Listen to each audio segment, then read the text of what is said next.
Mr. Tom Petty and the Mr. Heartbreakers.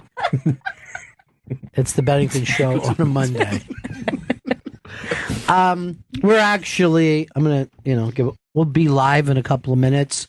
We're doing the town hall right now with Donald Trump and his new cabinet. Oh, my God. No, we're doing the town hall with Judd Apatow, Pete Holmes, and Artie Lang. Do you think that we're laughing right now, just having a great time? I am. I know I am. Either that or I'm incredibly sad. I'm not sure which one that it is. But we will be with you live shortly. But we didn't want to leave you with best of. I guess because we love you, unlike the other shows that don't love you the way we do. It's love, Kelly. And you won't see a show be so honest as us either, like the way you just shared about the not live thing. Like, that was brave. And, that teaches us all a lesson. Let's keep it going. One of my legs is longer than the other. Oh, my God, I did it. Yeah. Okay. No, here's the bad thing. I did it to myself when I was in high school. Oh, no. I just kept scraping. I guess that's an OCD when you scrape one foot until it's much shorter. Oh, please don't. Yeah, I went right to bone with it. Oh, God. Right to the bone. That sounds terrible. That's when it starts to hurt, when you hit the bone. Hit bare bone.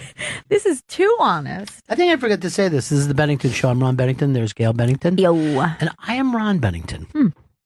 Did you just me? Yeah, well, it just seemed like you said it twice. Did you see that Chris just tried to add his own? I did. I did notice that. I thought we would just talk. We've got the entire crew with us. Chris Stanley, Hi, Vito Montalban, and the girl I like to call Miss Trinidad. You know what? Jen is here. Jen actually said this to me one day, which I thought was odd. She said, "You've been like a Trinidad to me," and I didn't know. Sweet. What it meant. In her culture, that's very sweet. Oh, I didn't know that. Mm-hmm. In her native tongue. What's the language of Trinidad? Is it French?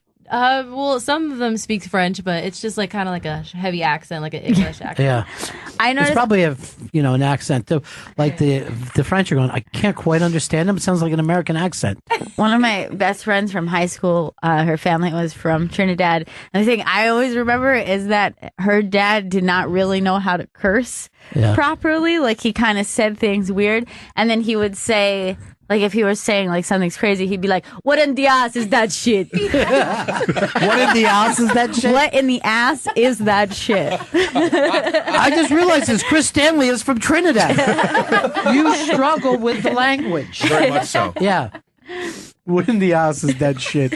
Which is really just regular cursing. When you think of it, cursing is supposed to make sense. Well, what did we want to talk about to start the program? Well, what we wanted to talk about is a little bit of social faux pas.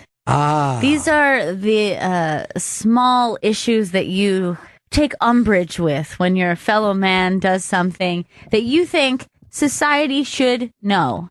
Make this a rule. No, I don't even know if I can fix this, but men have to come up with just a choice, whether we're shaking hands or hugging. Because I don't mind the hug, but I hate the hug while I still have a handshake. I'm shaking the hand and the person goes in. Right. And I go, now I'm completely wrapped up. And you know what I mean? I notice it comes up a lot for us on this show because we have a lot of friends who we see often, comedians who come in and they come often. And you're like, a handshake too formal, hug, maybe that's going too far, but it ends up in between. I'm going to ask you ladies something too, because I think this is important. Is it weird? Should only the woman say it's hug time? Because I see men go in for hugs with women, which is much more aggressive than if a man comes in with me, it's like socially awkward. Mm-hmm. But with a woman, it comes across even a little more aggressive. Like, oh, I don't think we're at hugging stages now. You know, just like I think it doesn't matter gender. It's still like you just have to go by body language. Whether it's a man and a man, a woman and a woman, man and a woman, whatever, you're going to have to just... You have to feel it out. There's no science to it. We need, this is something Trump should step in. By the way, I'm going to point this out. I saw this at Unmasked. It was a couple in the back. They were holding hands, right? With both hands. So it was like a figure 8. And they stayed like that throughout the entire unmasked. I saw that couple you're talking about. Wasn't it the weirdest thing? And I saw. and 3 times I was going to say to DePaulo, Nick, I got to stop you for a second. This is driving me a little crazy. You know, the other tricky thing about the hug handshake is sometimes you are seeing 2 people at once. Mm-hmm. One of them you're in hug status with. The other person you're like, are we just going to go into the hug because that's what just happened? Let me tell you something. Even if I'm in hug status, I wait till they come at me. I'm not going to be the guy who hugs first. Because I actually think I made this strange call on a recent recording of Gail Meets Girls, in which me and Bonnie went, oh my God, hey! And we gave each other a hug. But this was my first time meeting Marina Franklin in person. Yes. And then I turned and went for the hug, but I realized she had the hand out. Yeah, she's right. And then I was like, I don't know why I went for the hug. I was Did just you like, tell her? Oh yeah, I talk out all the awkwardness. I just say that's like, why I wish I could do that. Yeah. Instead, I scream and run. I just go, oh, I've just hugged you and we are meeting for the first time and now we're hugging. She's like, no, this is great. I'm fine with this. And I'm like, okay, cool. She wanted to. She was okay. She was okay with switching from the handshake to the hug, Good. But it was just out of my own excitement. And then just like I hugged Bonnie, it seemed like it would be very weird to do a hug and then formal handshake. So nice to meet you. I will say this: the bigger man, the quicker they are to hug. You know what I mean? Yeah. Big men. Where's my hug? And you're just like, you fucking kidding me? You're already enormous. I brought this story up before. John Corbett and Bo Derek were in, and Bo Derek came in to hug me after the interview, which is unfucking believable to me. I mean, the amount of time I hugged her in my mind has been in the thousands. So I'm coming off of that. I go to, and John Corbett is the nicest. Yeah, he's such a sweetheart. He's a beautiful, nice, talented man, but he's twice my height. So he comes in for the hug, which I'm just still trying to experience. I had a Bo Derek hug. I mean, I know you get to do it all the time, John. And so he hugged me and went down, and I felt him kiss me on the back. That's how much taller he is than me. And not since I was a toddler. And I was like, please get this out of your mind. You just hugged Bo Derek. You know what I mean? Like, let yourself hold on to that hug. But that was fantastic. And they're the sweetest couple. And I just love them both. All right. So that was the hug, handshake, faux pas. Who's got another one? All right. I have one. Okay. All right. So this is one that I think it needs to get out there in the open because it involves technology. It's advancing quickly. Let's adapt. Let's make our rules reflect it. The amount of times that I am elevator door opens, nothing's happening, no one's coming on, no one's getting off. I'm like, what the hell? Why are we stopped? And then all of a sudden, some lumbering idiot moving very slowly back and forth because he's looking at his phone and his reaction time is delayed. Mm-hmm. This is driving me nuts. In an elevator, if you're waiting for an elevator, you need to be reacting quickly. People are waiting for you. Even if you're checking your phone, you got to put it down and then move quickly to your destination. I actually do this. I use elevator time to listen to a song because we go 36 floors. And if I have my headphones on and rocking, I don't have to interact with other people. I think that's always good. And even checking your phone during, I'm fine with. Just keep moving. It's making people wait while you're like checking your Twitter is starting to drive me nuts. Dude. This used to be a fast city of fast moving people. Yeah. I feel like we are being slowed down by technology. Well, we're slowed down by, and this is a big, by hayseeds. Hayseeds come here. They don't move quickly. But the waiting is the hardest part. We just started with that. Yes. Tom Petty. All right, Jen, do you have one? Social faux pas. I have one, okay, so for my birthday, everybody, it was time for people to kind of do, when you go to weddings, what's it called? Like a speech almost? Oh, a toast. Yeah, like a toast. So everybody starts clanking their their spoon on their glass. Uh-huh. And I just got so annoyed. I'm like, why are you guys doing this? We're not, no. You don't like people putting someone into a kiss thing? No, this is saying you need to make a speech. Is that what they were saying? Yeah. Oh, Like a toast in the old days, you would only hit the glass for we want the bride and groom to kiss. Yes, No, I have noticed, by the way, that people have started to do it in time for a speech. I did not know this. But the I don't whole get thing together with in clinking groups. clinking the glass was kiss, bride and groom kiss. Yeah. And then they had to do it. I remember doing it at my aunt's wedding when I was just a little girl and getting in trouble because I was doing it like every 30 seconds. And they're like, yeah, you can't do We this for can't the be in a entire. full makeout. You were getting turned on by the making out. It's just like, yeah, get at it again. So you don't like to lovebirds. be called on to make a public speech? Yeah, definitely not. Well, there are a lot of people that don't like to make public speeches. I always start this way. Hey, I'm not a big talker. That's not something I do. And I stole that from Vince Vaughn. I can't even remember the movie. But I love to say, look, this isn't easy for me. I struggle with the speaking. So, yeah, I think it's a terrible thing to say speech because you don't know. You know what I mean? Like Gail's mom would be horrified. Yeah. And here's the weird things about us.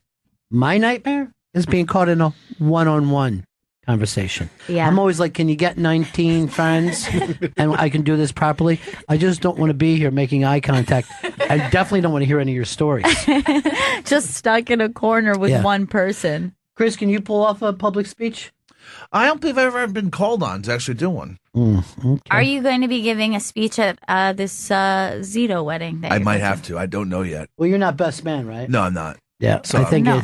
sometimes they pass it around now and tell everybody to make a speech, but normally, historically, it's best man. I went to a wedding once and it was a lovely wedding, but there was like bride and groom's parents, and they were split, and the step parents did, and then multiple friends.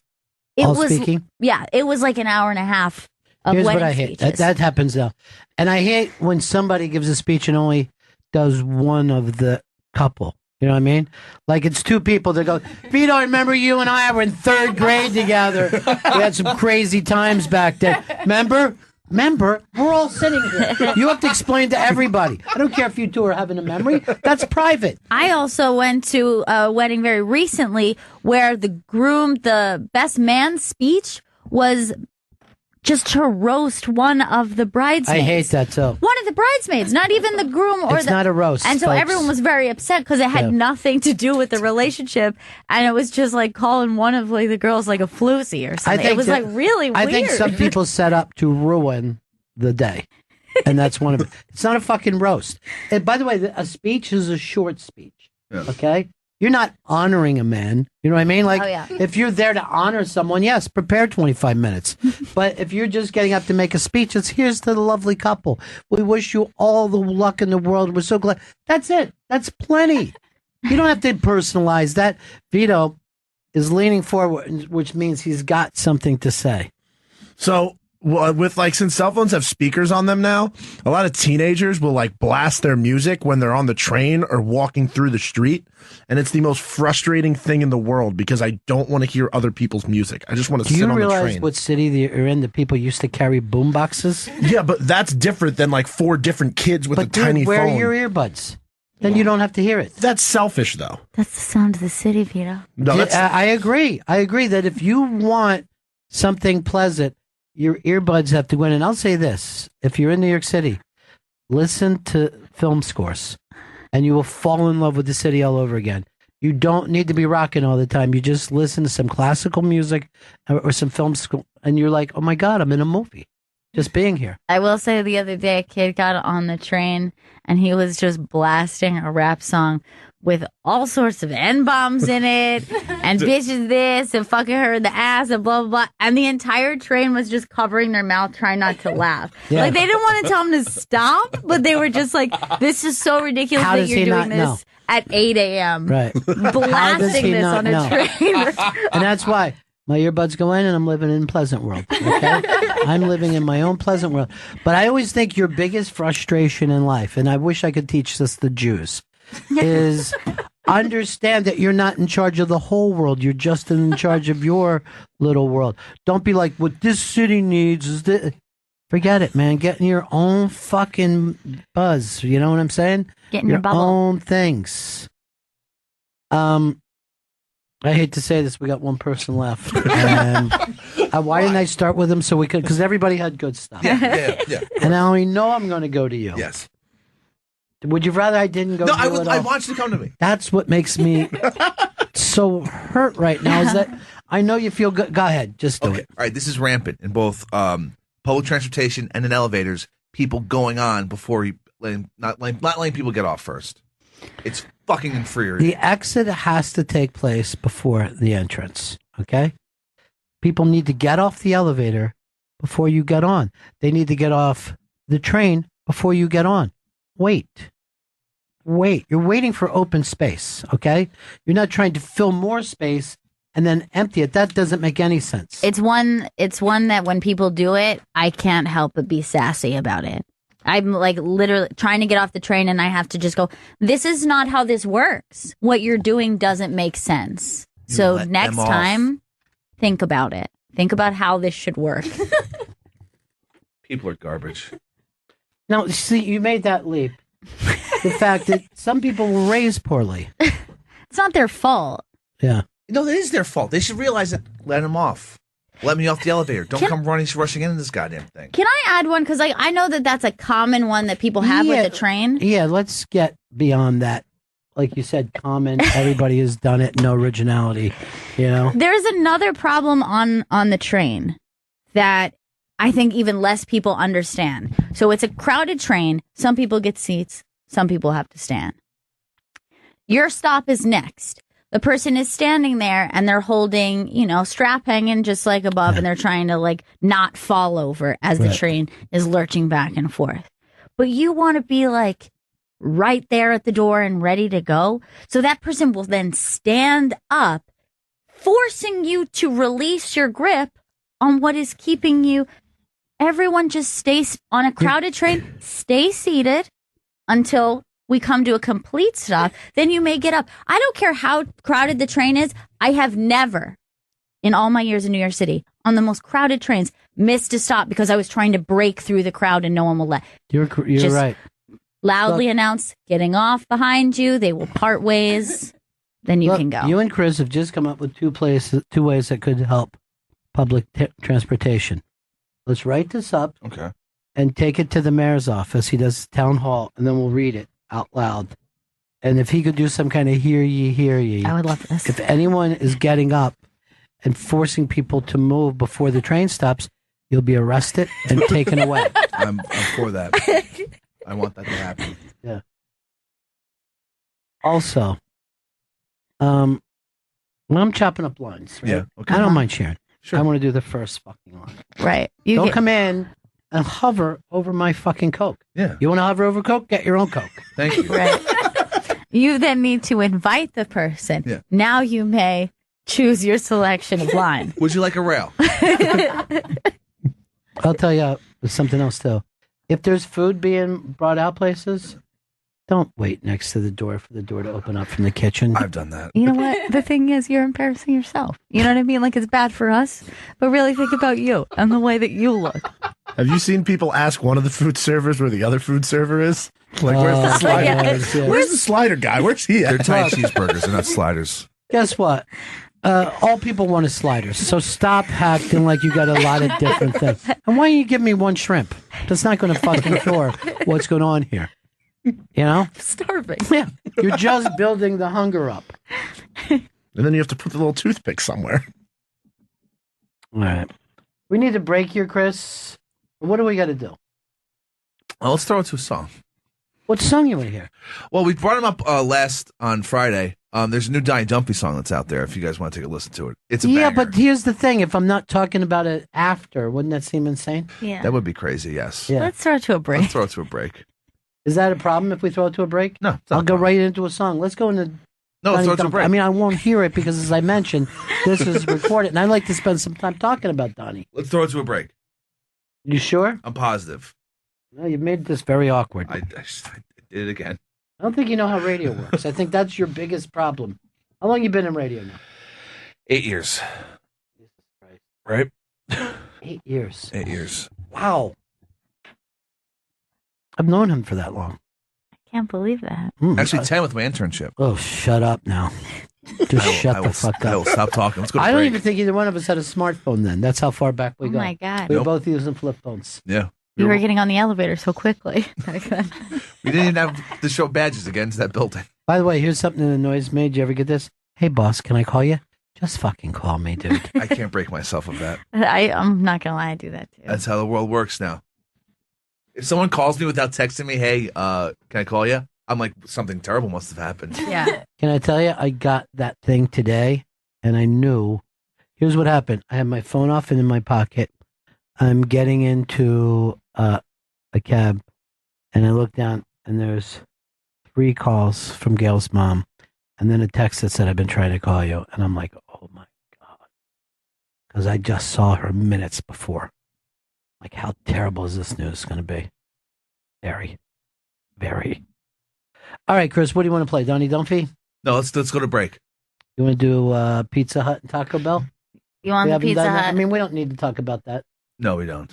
We could do that. Or we should go to break. But Let's why go do you to always sound sad about it?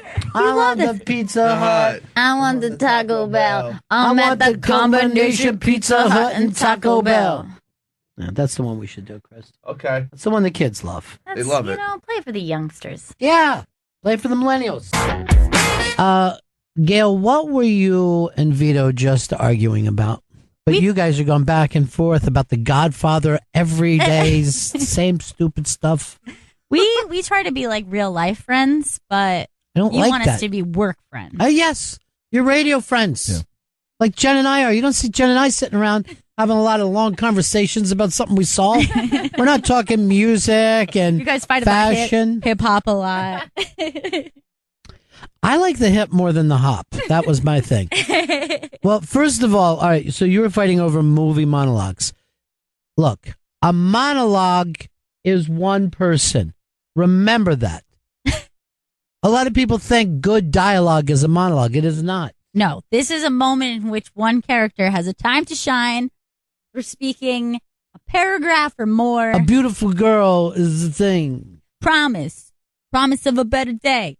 That's a monologue. That is a monologue. All right, Vito, you had feelings about this.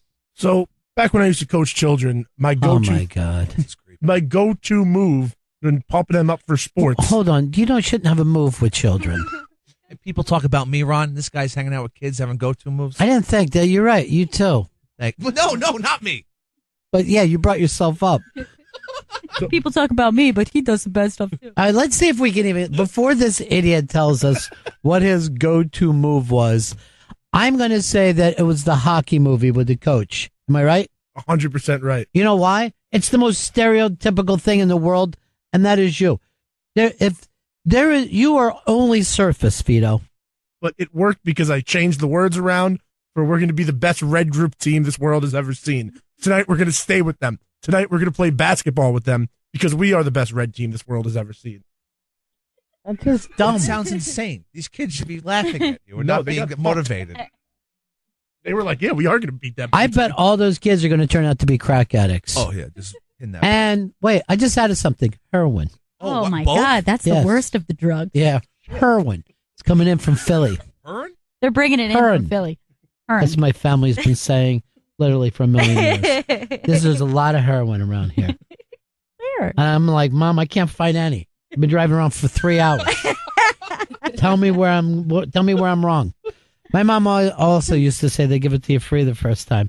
I'm like, I can guarantee you that doesn't happen. Nope. No, this is a rumor that was told to me when I was in Dare. Yeah. That like they give you a drug free the first time to get you hooked because they're good businessmen. No one has ever handed me free drugs and just been like, "Oh, this is your first time? It's on me." By the way, isn't dare the stupidest name? Because you kind of are daring someone to do drugs, not to not do drugs.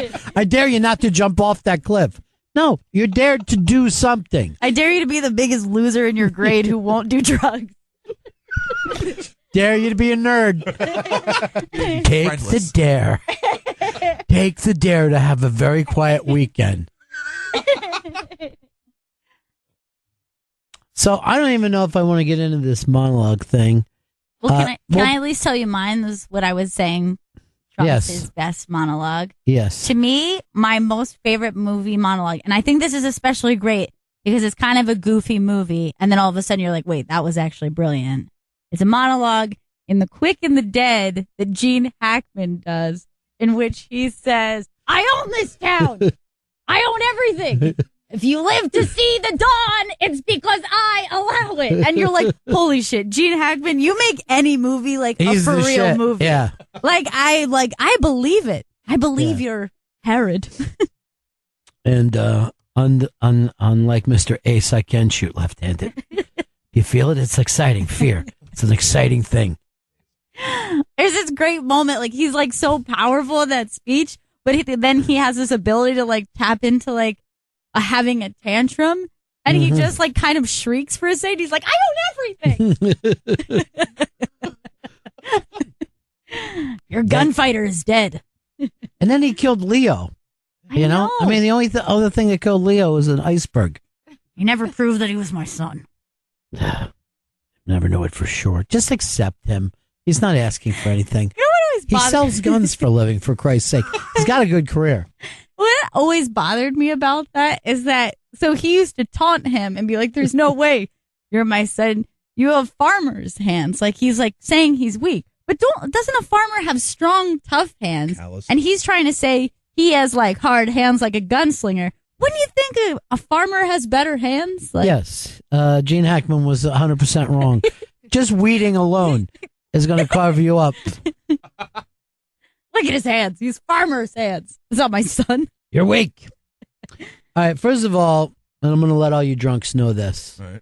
I believe Mr. Quentin Tarantino writes the best monologues of all time. There's always a chance for someone to break out. I'm deciding to go with America's greatest actor, Mr. David Carradine. And there's two speeches he gives in Kill Bill Volume 2.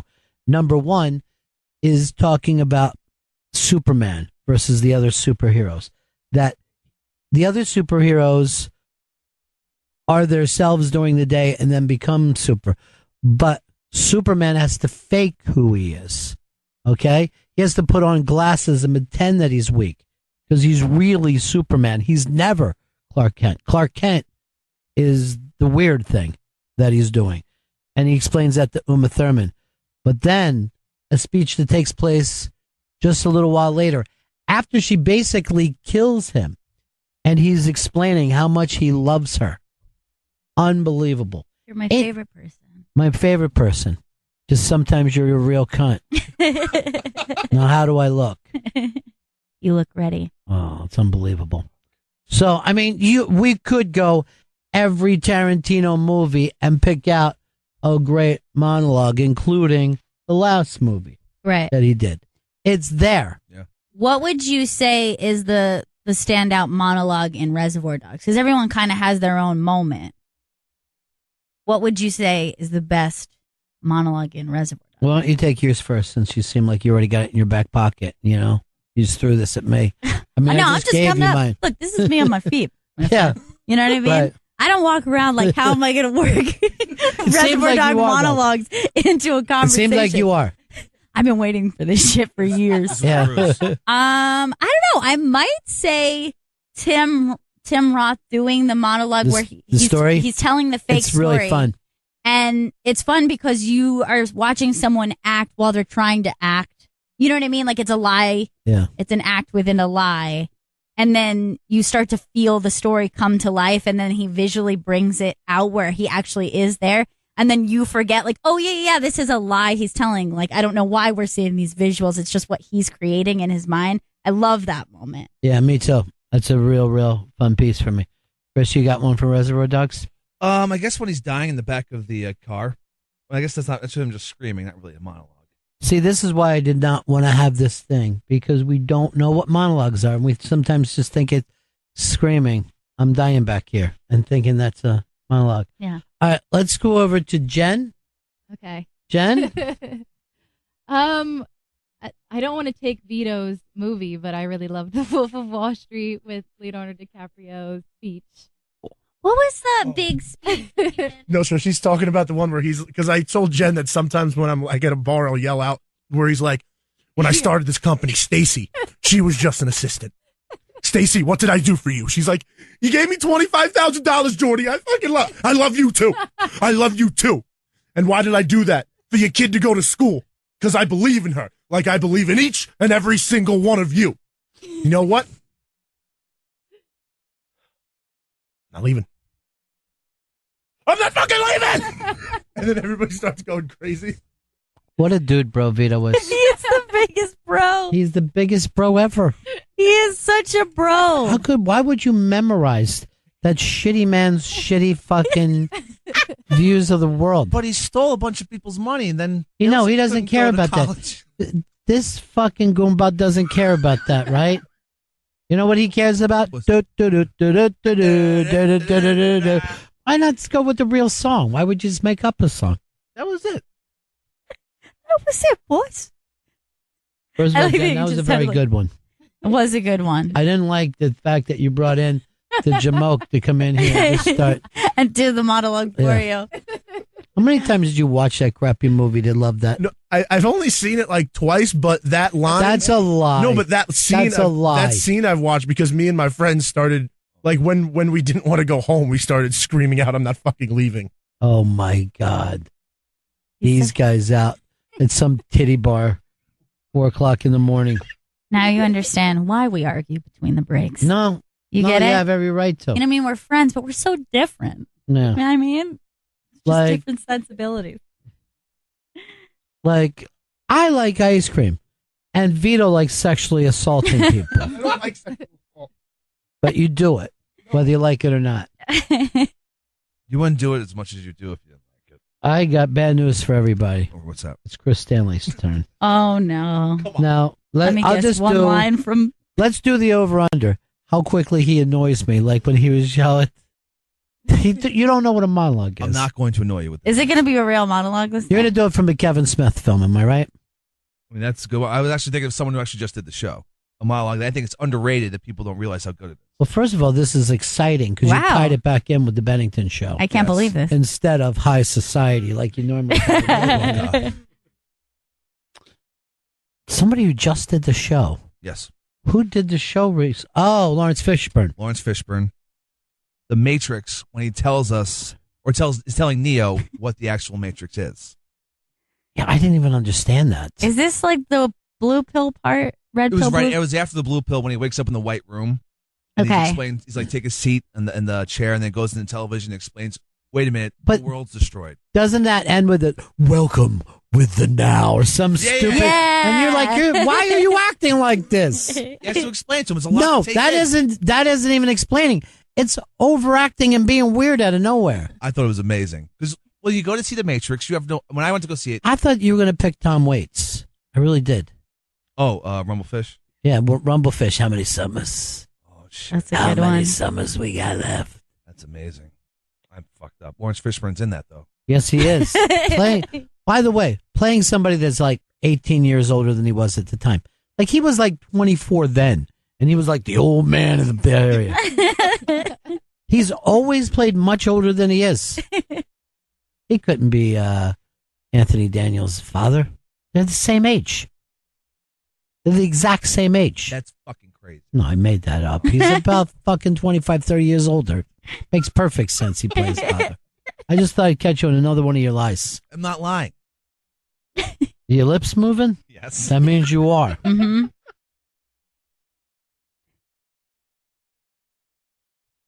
All right. What about this one, guys? Who do you think is the best celebrity best friends? Like, who is the best coupling? Two best friends, both famous. Best friends in real life. Not in the movie, in real life. I've got, some old school ones. I'll just say this. And it's Bob Newhart and Don Rickles have been friends for 50 years or something. And they go on vacations together with their wives. They vacation together? They vacation together. And here's the funny thing that's always been said. That Don Rickles is meaner and darker. I mean, that Bob Newhart is meaner and darker than Rickles in real life. Really? That Rickles is the easygoing guy, and that fucking Bob is the needler. He's the ball buster. Yeah, he's the ball buster of the crew. Could you imagine if you were working at a hotel and you just like are checking in the two of them together and be like, wait, you guys are best friends and you're hanging out right now? I'd kill myself. I say, let me offer my life to you. Now, don't you also think it's weird for adults to be best friends? Like the way when you're a kid? I absolutely do. Like super best friends where I think you have to grow out of that. And friends of mine who haven't grown out of that, I think is very strange. Yeah. Like I have two friends who we were once a part of a group of friends. We all still see each other now and again, but the two of them have maintained best friend daily status. Basis. They talk to each other on a daily basis. They're a part of each other's lives every day. And they'll introduce like, oh, this is my best friend, blah, blah, blah. I'm like, that is a weird look in your 30s. You know what I mean? Like, that's a strange thing to do. I went back to a funeral not too long ago and saw an old best friend of mine. And we were all best friends together. And he said, like, I still hang out with... And I started laughing. I said, you fucking guys are crazy. And they got together and they smoke weed and they listen to albums. And I'm like, that's kind of great, but it's also what we did decades ago. Nothing's changed. Decades have gone by. I mean, this is like a sketch now. Like if we did a sketch, what you're going to be like. You're still doing it. But it's nice. It's in some ways it's nice. I wish I could have that. But the particular weird thing about that is then those people who see each other too often, they kind of treat each other like shit. Like those two best friends, I know, they never like put each other over or happy for each other. They're always like, you know what this fucking idiot did the other day? And then you're like, he shit his pants. But then I get to hang out and everyone's like, oh, you're here. Hey! And then we laugh. Hey, remember that time? We get to play that game. And then I don't have to be like stuck in the like, Linda from work is so crazy. You know what I mean? Like then you're just like stuck in their just like daily lives. That's too much information and too much intimacy, particularly if you have a partner. If you have a life partner, then you have you have two partners in your life. I believe this about men, that you have to be working on a project, all right? So you're like either, doing a basement or you're going fishing or you're, something. You just can't be sitting there. An activity has to be taking place. Not only, but a goal has to be set, Like poker is something like, hey, we're getting together and we're playing poker and I'm going to steal your money. Damn. But you just can't sit there at a couch and look at each other. That's creepy, That's man. fucking weirdo shit. All right, so this is famous best friends. Yes. Let's go to Vito. So the longevity of this relationship of Jimmy Kimmel and Adam Carolla, where like Jimmy Kimmel was just a host down in Vegas. Carolla was a boxing coach that he brought in to do a segment, and then they became best friends out of this and started working together all the time. I think that's like You think they're still best friends though? Yeah, I mean, I've seen them like hanging out on outside of the show together, like when they're on he does his podcast, Carolla goes on the Kimmel show. Like, I think they're still really tight, and it is all owed back to that one chance. I don't know. I saw that Carolla movie, and it kind of sounded like, oh, you can't have me on the show as much as my friend can't have you on the show as much. I think Jay Moore played the Kimmel part, I thought there was just a little thing that, oh, this isn't the same, because, their lives got terribly different, I see them as old co-workers as opposed to best friends. Like the Man Show. When's the last time the Man Show? Well, more than co-workers, because you're partners. You know what I mean? That partnership means something. But do they get together all the time? I don't know. I think that Kimmel won't take out every Adam Carolla call, but Adam Carolla will take every Jimmy Kimmel call. Oh. I'm printing that. And that's based on nothing. That's based on not even the slightest fact. Fake news. Love fake news. Hello, TMZ. I've got an inside scoop with somebody who knows nothing. TMZ, I just made something up and I want you to run with it. And tell me what you think about this. Can I get on camera? Jen, Where's Adam? What do you have for us? I'm going to go with the superstars right now, the model superstars, which is Kendall Jenner and Gigi Hadid. Okay. Oh, yeah. They're best. She's the first one who went with female best friends, right? Yeah. Mhm. Nobody else has come up with that. Now, Kendall is a giant superstar. Yeah. Is Gigi bigger or? They're about the same right now Yeah. in the modeling world. They like travel to Paris for like, modeling shoots and Yeah. like runway shows. Like it just looks so much fun them hanging out together. And they wear like cute little jumper outfits together. They went to the Victoria's Secret runway show together. Like No, I'm so jealous of this relationship. I'm going to ask you, do you think they kiss? No, I don't. Deep soul kisses? Well, maybe like they've Yeah, done a they little do. Going crazy around? drug. Yeah. I'm All right. positive they're Have- double teaming dudes. I'm positive. Why do you even need to do it in I don't. there? Yeah, that's so sexist. Why? You're fucking sexist. Yeah, I just noticed how Because you're fucking just bringing up sexist are you. sexual Piece of assault.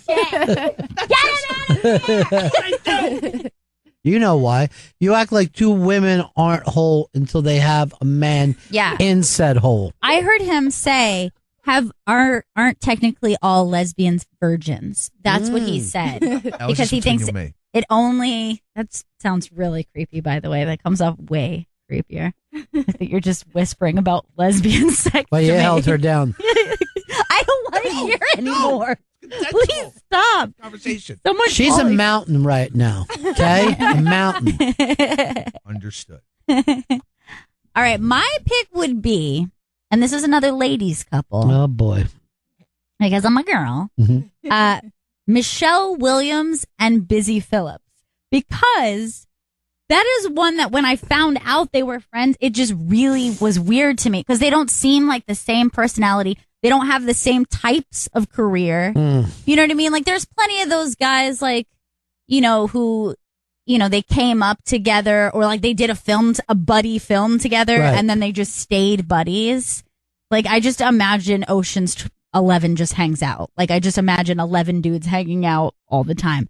But this is like I think they grew up together and then they just were best friends and they seem polar opposite. Wait, they grew up together? This is all new to me. I think they did grow up together, right? Well, they were on Dawson's Creek together. Right. That's what it How was. were they on it? When weren't they in it? I mean, was it frozen over?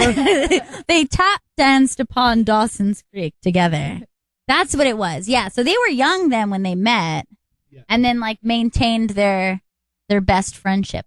Well, like Busy came in the college years of Dawson's Creek, and then that's when their relationship blossomed. Here's the thing. You know nothing about nothing. And then when it gets to Dawson's Creek, which was before your time. I know. How do you know Dawson? You know not only the on-stage, but off-stage action like of the creeks. Dawson's Creek was definitely like that would have been my time when I was young, and I could not tell you. I know that there's a Dawson. I know that there's a Pacey. I know that Tom Cruise's ex-wife was on it, and that's about it. Like that was her, right? She was on that. First of all, Pacey is the funniest shit name that anyone's Pacey. ever had. I'm like, I know that all like my girlfriends were just like, are you Team like, Pacey. Yeah, like, are you into Dawson or Pacey? And I was like, let me just have a look, see, since I've never seen it. I'm like, well, I'm definitely not Team Pacey. I'll tell you that right now. Like, I don't care how cool his personality is. If we're just going by visuals alone, not Team Pacey. I can't imagine being on either team. And then who were the two girls? I It would was- join Scientology and then overdose to get out of it. There was so there was the Scientologist. She was on Yeah. it, and then who was the other girl? Oh, so she's the other girl? Yes, she was a big deal in that show. Okay. So what was Busy? Busy. So when they got to college, Busy went to college with them. Cheers. Katie Holmes' name. That's Joey on the show. Oh yeah, Joey. A lot of people don't know this. Katie Holmes' dad is the porn star John Holmes. Bullshit. Johnny Wad. Yeah. They used to Really? call her Katie Wad. I had no idea. Yeah. And she has an enormous penis. I mean, it runs in the family. Oh, does it ever? Yeah, does it ever? This motherfucker thinks he's John Holmes. Take your gun and smash. That's monologue, by the way. That's monologue. That was a monologue from Reservoir Dog. Instead of, Quentin Tarantino doing the opening monologue. Yeah. That's a monologue. I love that opening too. That's a great one. Who didn't go? Oh, Chris Stanley. Chrissy. I think the answer is Wait, are you going to go guys or girls? dudes. Look at this fucking sexist prick. Because we went from guys to girls and it was all making sense. And now you're taking it back to guys like a sexist. I thought I'd bring it back around. Can we take a guess on what his best friends are? Mm-hmm. I think that his is like Leo and Spider-Man are best friends, and they do like dude broy stuff together. And I think that you would be like, I wish I was on the yacht with those dudes. I'm sure they're double team models. I Why think do you they want to double absolutely team? are. You I'm love sure they to are. double I'm sure team. they are. You know that there's an app for that. I know you're on the Tinder, but Yeah. you could get the double team. Okay. I could jump in on that. My two men I believe to be best friends. Oh. Seth Rogen and James Franco. I believe they're honestly fucking best friends. I don't think you so. said they're honestly fucking and then paused. And I was like, that's not true. And I'll tell you why I don't think they're actual. Like, I think that they both appreciate each other and know each other. But, Vito, are you familiar with a film called The End of the World? Was that the name of it? This is the end. This is the end. Are you familiar with that film? Yes. Who wrote that film together from their production company? That was Seth Rogen and Evan Goldberg. I think those are the best friends. And that even came up with, look, you're over weirdo James Franco's house. You've changed. And Superbad is like kind of about them. Like they wrote it as their coming up story. Right. I did not know that. What do you mean? How do you not know this? I didn't know Evan Goldberg and him were that. I know they were Seth friends. And Evan in the movie. Friends. Forget it. They write together. So you never even saw the movie. I saw it like a long time ago. I saw it once. I don't think. And you can't. Then why would you bring up people that you don't watch? He's basing this on Bound. Look, 3. I've got no problem saying that Franco and Rogan are very fond of each other. Friends. They are friends. Yeah. They're indeed friends. Yeah. But not best friends. That's been proven by their lack of writing together. The fact that Seth doesn't go to and take classes the way Franco does. Seth's not interested in that. But they're like fun friends. They did the interview together. I mean, they look very chummy on that. Yes, there are two people that have worked on the same projects. There's no doubt about it. But do you Pineapple think? Express. But that's not what we're talking Yeah, about. you've got to think about who's the first person you call after your baby was born who isn't in your family. I call Evan Goldberg. See? Evan's really Exactly. He's everyone's best friend. Yeah. And then sometimes, like, if everyone's mad at me, I'll go like this. Even Goldberg? And they'll go, no, it's Evan. I go, no, I'm saying even him, too, is mad at me. Don't write down things because I can't see them. Just say them. Oh, 27 What's that mean? 27 is what? minutes. But you want to go what's left, not what we've done, right? Because we're not dumb people. We're smart people. So 6 minutes left. Okay, that's all you got to tell me is when the break is due. I don't want to have to do the math Yeah. of how long I've been here before the break. So I know we have to do a break. Yeah, we have to break at 6 minutes. But do you see why your thing doesn't make sense? Can I tell you something? I Yeah. don't want to make you more mad. And I'm Please. sorry, Chris, I have to tell you. Yeah, why? One time we were recording something and he was giving me time cues. Yeah. And a good 40 minutes into it, he counted. Hold on. How did it go? A good 40 minutes into it, he counted up the entire time. We're at 5, we're at 10, we're at 15, the entire time. And then somehow, What's the point? at of the story? the last few minutes, he switched to time left. And so then he throws out a 5, or a 10. 6. It was a 10. It was like something like that. So I don't, like, at that moment, I'm assuming I have no idea what he's saying. But no.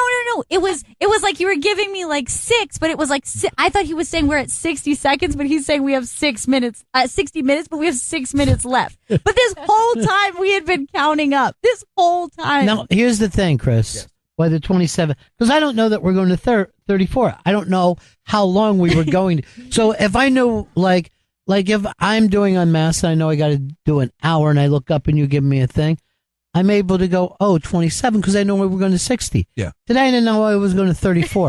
So it doesn't matter what number you're telling me. See, I had the number in my head. No. But I didn't give it to you. Well, here's the thing. You think that I'm just thinking, I wonder how long I've been talking. I bet Chris knows.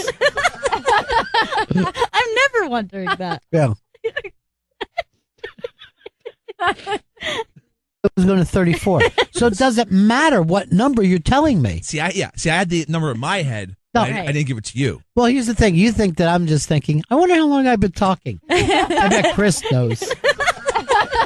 I'm never wondering that. Yeah.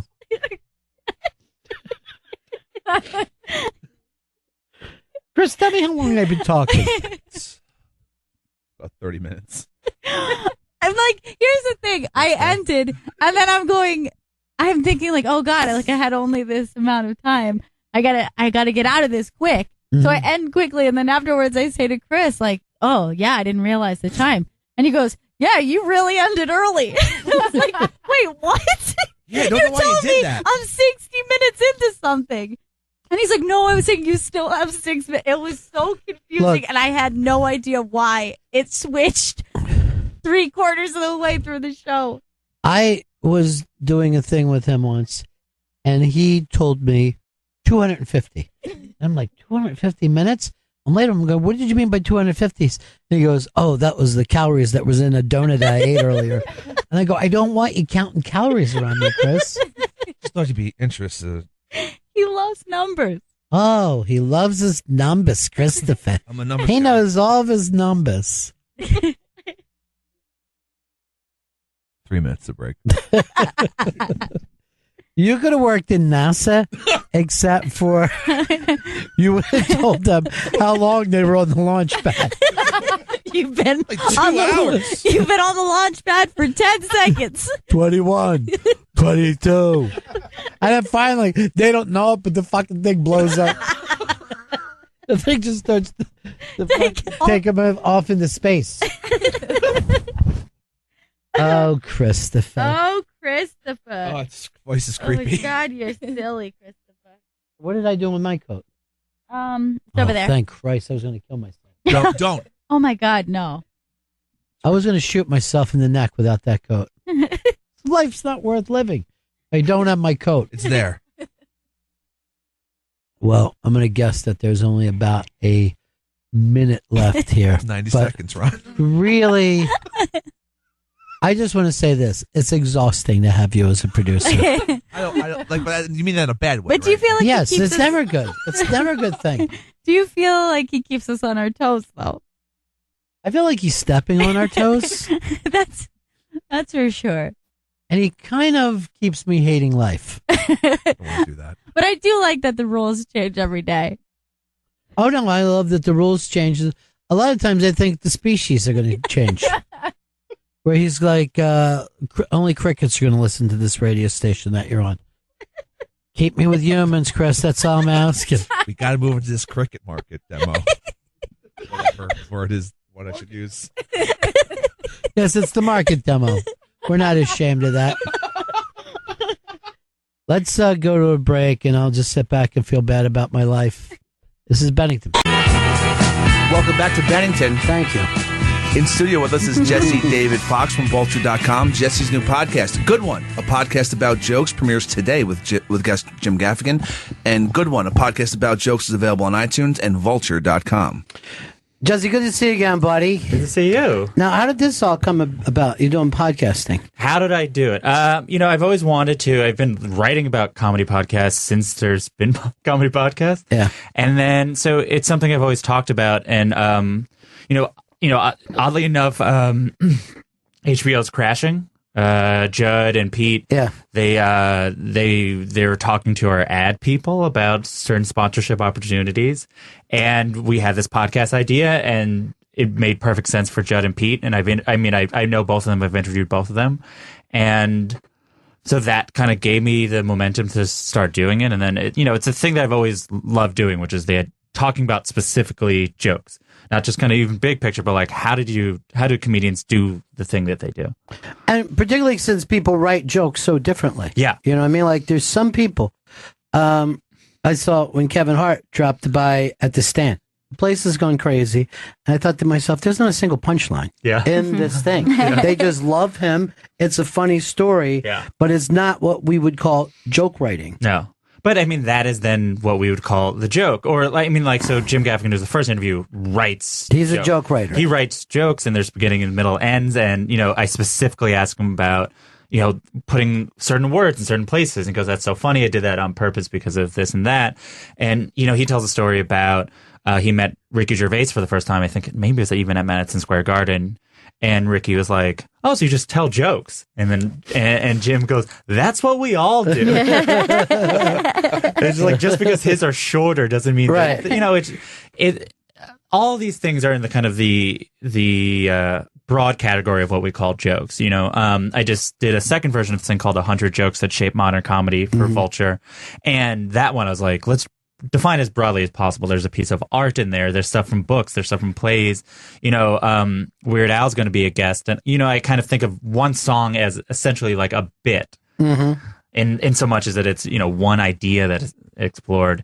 And that's probably the episode I'm most excited about, because I have no idea how he actually does the thing. Well, Weird Al is so interesting to me because you could go to any radio station in America and they got a guy who does that. Yeah. And Weird Al is the only famous person. You know what I mean? But if we went to Iowa, some guy is like writing jokes about the football game and trying to put them to Hey Jude. You know what I mean? And hey dude, time to sell the team. And you're just like, okay, how long is this going to last? It doesn't need to be the full 7 minutes. But Weird Al does it and then tours. Yeah. Tours on it. Plays theaters around the world. I mean, and for decades. Yeah. It's not even like, he did it once. And it's a renewable resource. 79 is when he had his first one come out. Obviously, everyone remembers Another One Rides the Bus. And then My Bologna was an early favorite. And then, Eat It was like... because of MTV and the size of... Michael Jackson, that set him off. Yeah. And it was I actually rewatched it. I didn't realize the videos were exactly the same. Second by second, but Weird Al-ified. Yeah. I've interviewed a lot of people. Weird Al is one of the fastest wits I've ever met. Oh, yeah. He's good. Really, really quick in a conversation. I know, Gal, you see that smile on your face like I'm making up. I'm telling you the truth. Weird Al is quick. I know more than I would like to share. I know every lyric of his Star Wars parody. That one is such like a classic. Like, that's just great writing. Yeah. Like, it really is great writing. No, there's a thing, he's parodiable. Like, lots of sitcoms will make fun of like, we'll have a Weird Al parody and everything will just be food. Right. But like, he can tap into something that becomes more lasting than some original version. Sure, because no one really liked those Star Wars movies. I saw him, we had him in, and he was doing it live, and I saw people get misty over it because it was their childhood. All right, so this is going to be a lot of fun. It starts today. Yeah. A good one, a podcast about jokes that's available on iTunes. Now, who's your favorite joke writer of all time? Like, pure joke writer. It's interesting. So, I mean... Mitch Hedberg has jokes that I remember, like, I can hear the music of them. As a comedian, it's like that, and probably The Simpsons were probably my biggest influences of just hearing jokes. But like, when I heard, I once saw a wino eating a grape. I said, "Man, you have to wait." And there's a poetry to that. There is. That I think that was really, really that. I mean, like. That Seinfeld I loved, and growing up Chris Rock I really that was the first comedian that like blew my mind. But beyond that, I watched The Simpsons, and that show had more jokes than any show that there was. It's very funny thing about jokes, and like you'll see it on late night TV that they'll all have a Trump, hair joke the same night. That there's this thing of look, you're getting my reference. Yeah. You know what I mean? And people love to get references. And so they love an easy reference. And it's so interesting to see people use Twitter for that exact thing of getting a joke. Yeah. If you're like in the case of the Grammys, watching people live tweet to that, and they're all diving on the same premise. Yeah.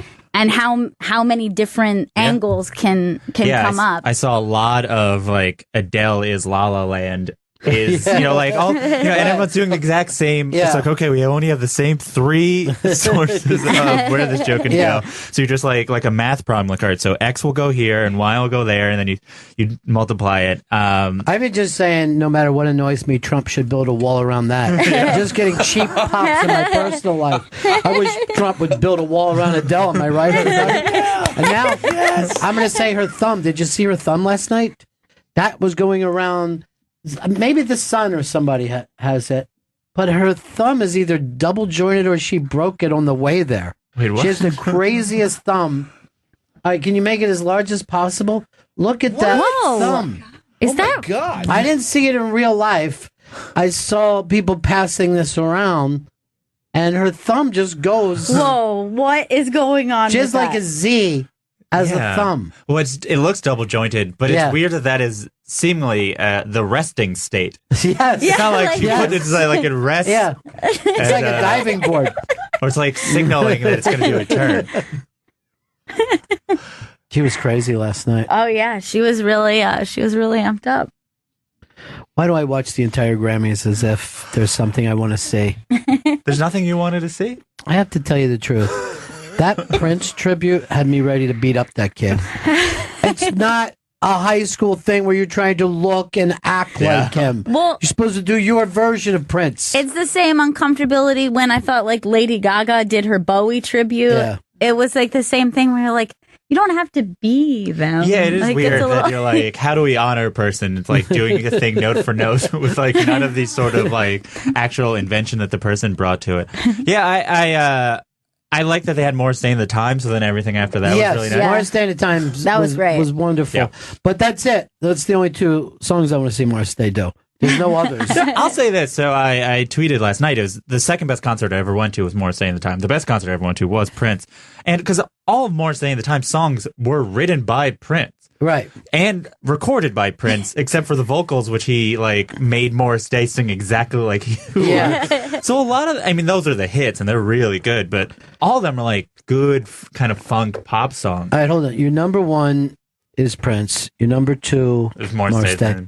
3 is Apollonia, or Vanity 6. Then after those, to be fair, those are the only 2 concerts I've ever been to. Chris, what's your favorite concert? Just say it right now. Fish It Festival. Oh my God! Stop! Stop being a What's so cliche, funny? dude. You're not even trying to be part of this. All right, okay, fine. No, you're not. No, just read a plug because you don't want to be part of this. I do want to be part. Jesse David Fox is in studio. Jesse's new podcast. Good No, one. there's no hurry with this. Just a nice. You know what I mean? Like you're acting like someone's got a gun to your head. Good one. A podcast about jokes premieres today with guest Jim Gaffigan. Future episodes will have guests Christian Shaw, Paul Feig, and Weird Al Yankovic. Ooh, Paul Nice. Feig, very Yes. interesting. To me, have you done him yet? No. I think he's maybe the most knowledgeable comedy mind there is. He understands every single aspect, whether it's physical comedy, dialogue, and he's a stand-up himself and a snappy dresser. Oh yes, I prepared as like to wear wear my suit to hopefully he'll dress up for the interview. But Dude, he's will. dressed up all the time. And think of your nicest suit. Yeah. His socks are going to look better and be more expensive. And he may have a walking stick that's nicer than your car. what with him, I'm interested because they film everything. I mean, it's a Judd thing, which is they film everything and then they essentially test it constantly as if they're stand-up comedians testing out material. Yes. So they'll be like, here's it in 2 weeks in. All right, that got this type of laugh. Let's cut it. And that, as a process, is really interesting to see how the sort of parallels of, the craft is partly the day of, but it really is sort of that honing. Oh, absolutely. And that's why they do, they film like 6 hours. Yeah. Where like it starts as a 6-hour movie. And then they start and to be able to pull that off is impossible. But it is no different than what a stand-up does when he goes out. Like the old time comics wouldn't let anyone see they would never test. Yeah. They'd be like, oh my God, I'll burn it first. I'm an artist. I don't know if Woody Allen's ever tested a film in his life. You know? I wonder. Maybe at the beginning he might have had to. I mean, at this point, he's just like moving on to the next movie by the time he finishes. Yes, yeah, he's writing, and they'll actually say which movie is this in. I'm not sure which one it's in, but yeah, Feig has that. I mean, Feig is a genius. He really is a genius. No, I mean, his movies have a lot of laughs. I mean, like I like Ghostbusters, but like. Spy almost like doesn't get talked about because like Spy is brilliant. It's crazy because funny. the Heat was so good and so funny and like felt like a real seismic. Like, oh yes, we agree. Melissa McCarthy's a movie star. Let's put him in. And then Spy was a confirmation. Like, yes, she's a movie star. And then Ghostbusters was what it was. But like, but that Bridesmaids, is Peter Sellers. Funny, it's Peter Sellers. And here's all you have to do to figure out if Feig is a genius or not. Look at Melissa McCarthy movies with him and then without him. And it's a giant difference because he gets, you know what I mean? He gets her. I get the sense that he's like a great collaborator because he seems like there's a way that he must step out of the way of them doing it. Dude, I watched him. Yeah. I watched him when I was on the Ghostbusters set. And he's just like, I go, try this joke. And he's got all these little jokes that he gives. And they're laughing and having fun. And you're just like, all I want to be is in his world. Yeah. In this giant Ghostbusters world that costs $1 billion. Yeah. Well, it's interesting that in that big of a world, he's still like, okay, what's like different, tags for this one joke? I mean, the director I've always wanted to see work was, I've never seen, Adam McKay, who famously, like, people have now earpieces and he's just like, different takes, different tags. That's so much that the last Anchorman had 2 complete versions of that movie. Yeah. That had so much. I mean, like, that's a mind that you're just like, how does one keep on doing it? Yeah. I think everyone can think of a couple jokes in a scenario, but they're like, let's try these 30, and then later I'll be able to tell which one was good. Well, what's really funny about a joke is some people can be as precise as can be, and other people, Artie Lang is a very, very funny guy. He can slur through a joke that sounds completely different the following night, and they get major laughs. And it doesn't look like he works hard at it. I don't know whether he does or not, but it looks like he doesn't care at all. Yeah, but that's part of it. His thing. I mean, it is interesting.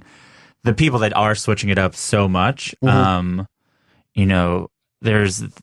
And how that still fits in. There's this comedian Rory Scovel who's brilliant, but you can never tell which parts are the beginning or the end of the bit because he's constantly it's like if an improviser was given the set of do Rory Scovel doing stand-up comedy because it always is changing, and you don't know where the joke begins or ends, and I think there is exciting that is the same job as like what Jerry Seinfeld's doing, which is like doing the joke, listening it back, looking at the words exactly, and then trying it again, and then doing that for 15 years, right? To the point where now he finally is like, fine, I will film these specials. Yes, let's put it on as a hologram and let it go out and tour to America.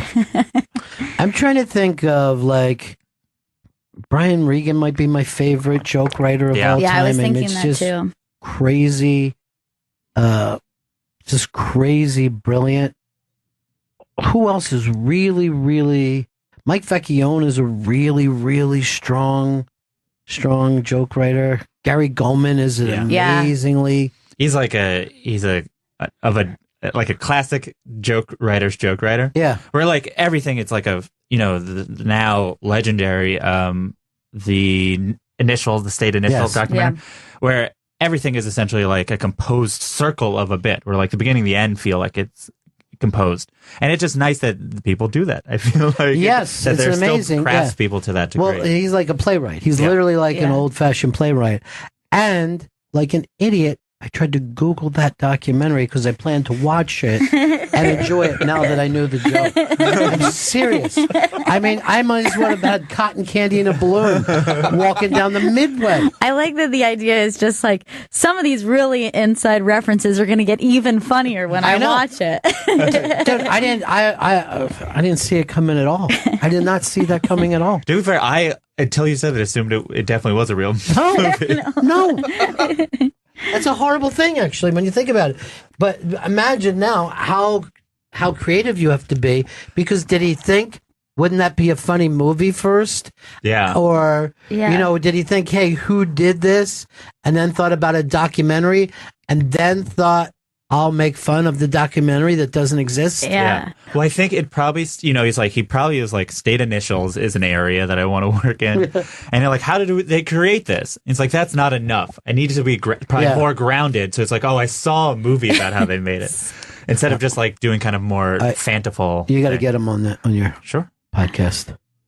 Let's see, who can we bump? I'm going to bump...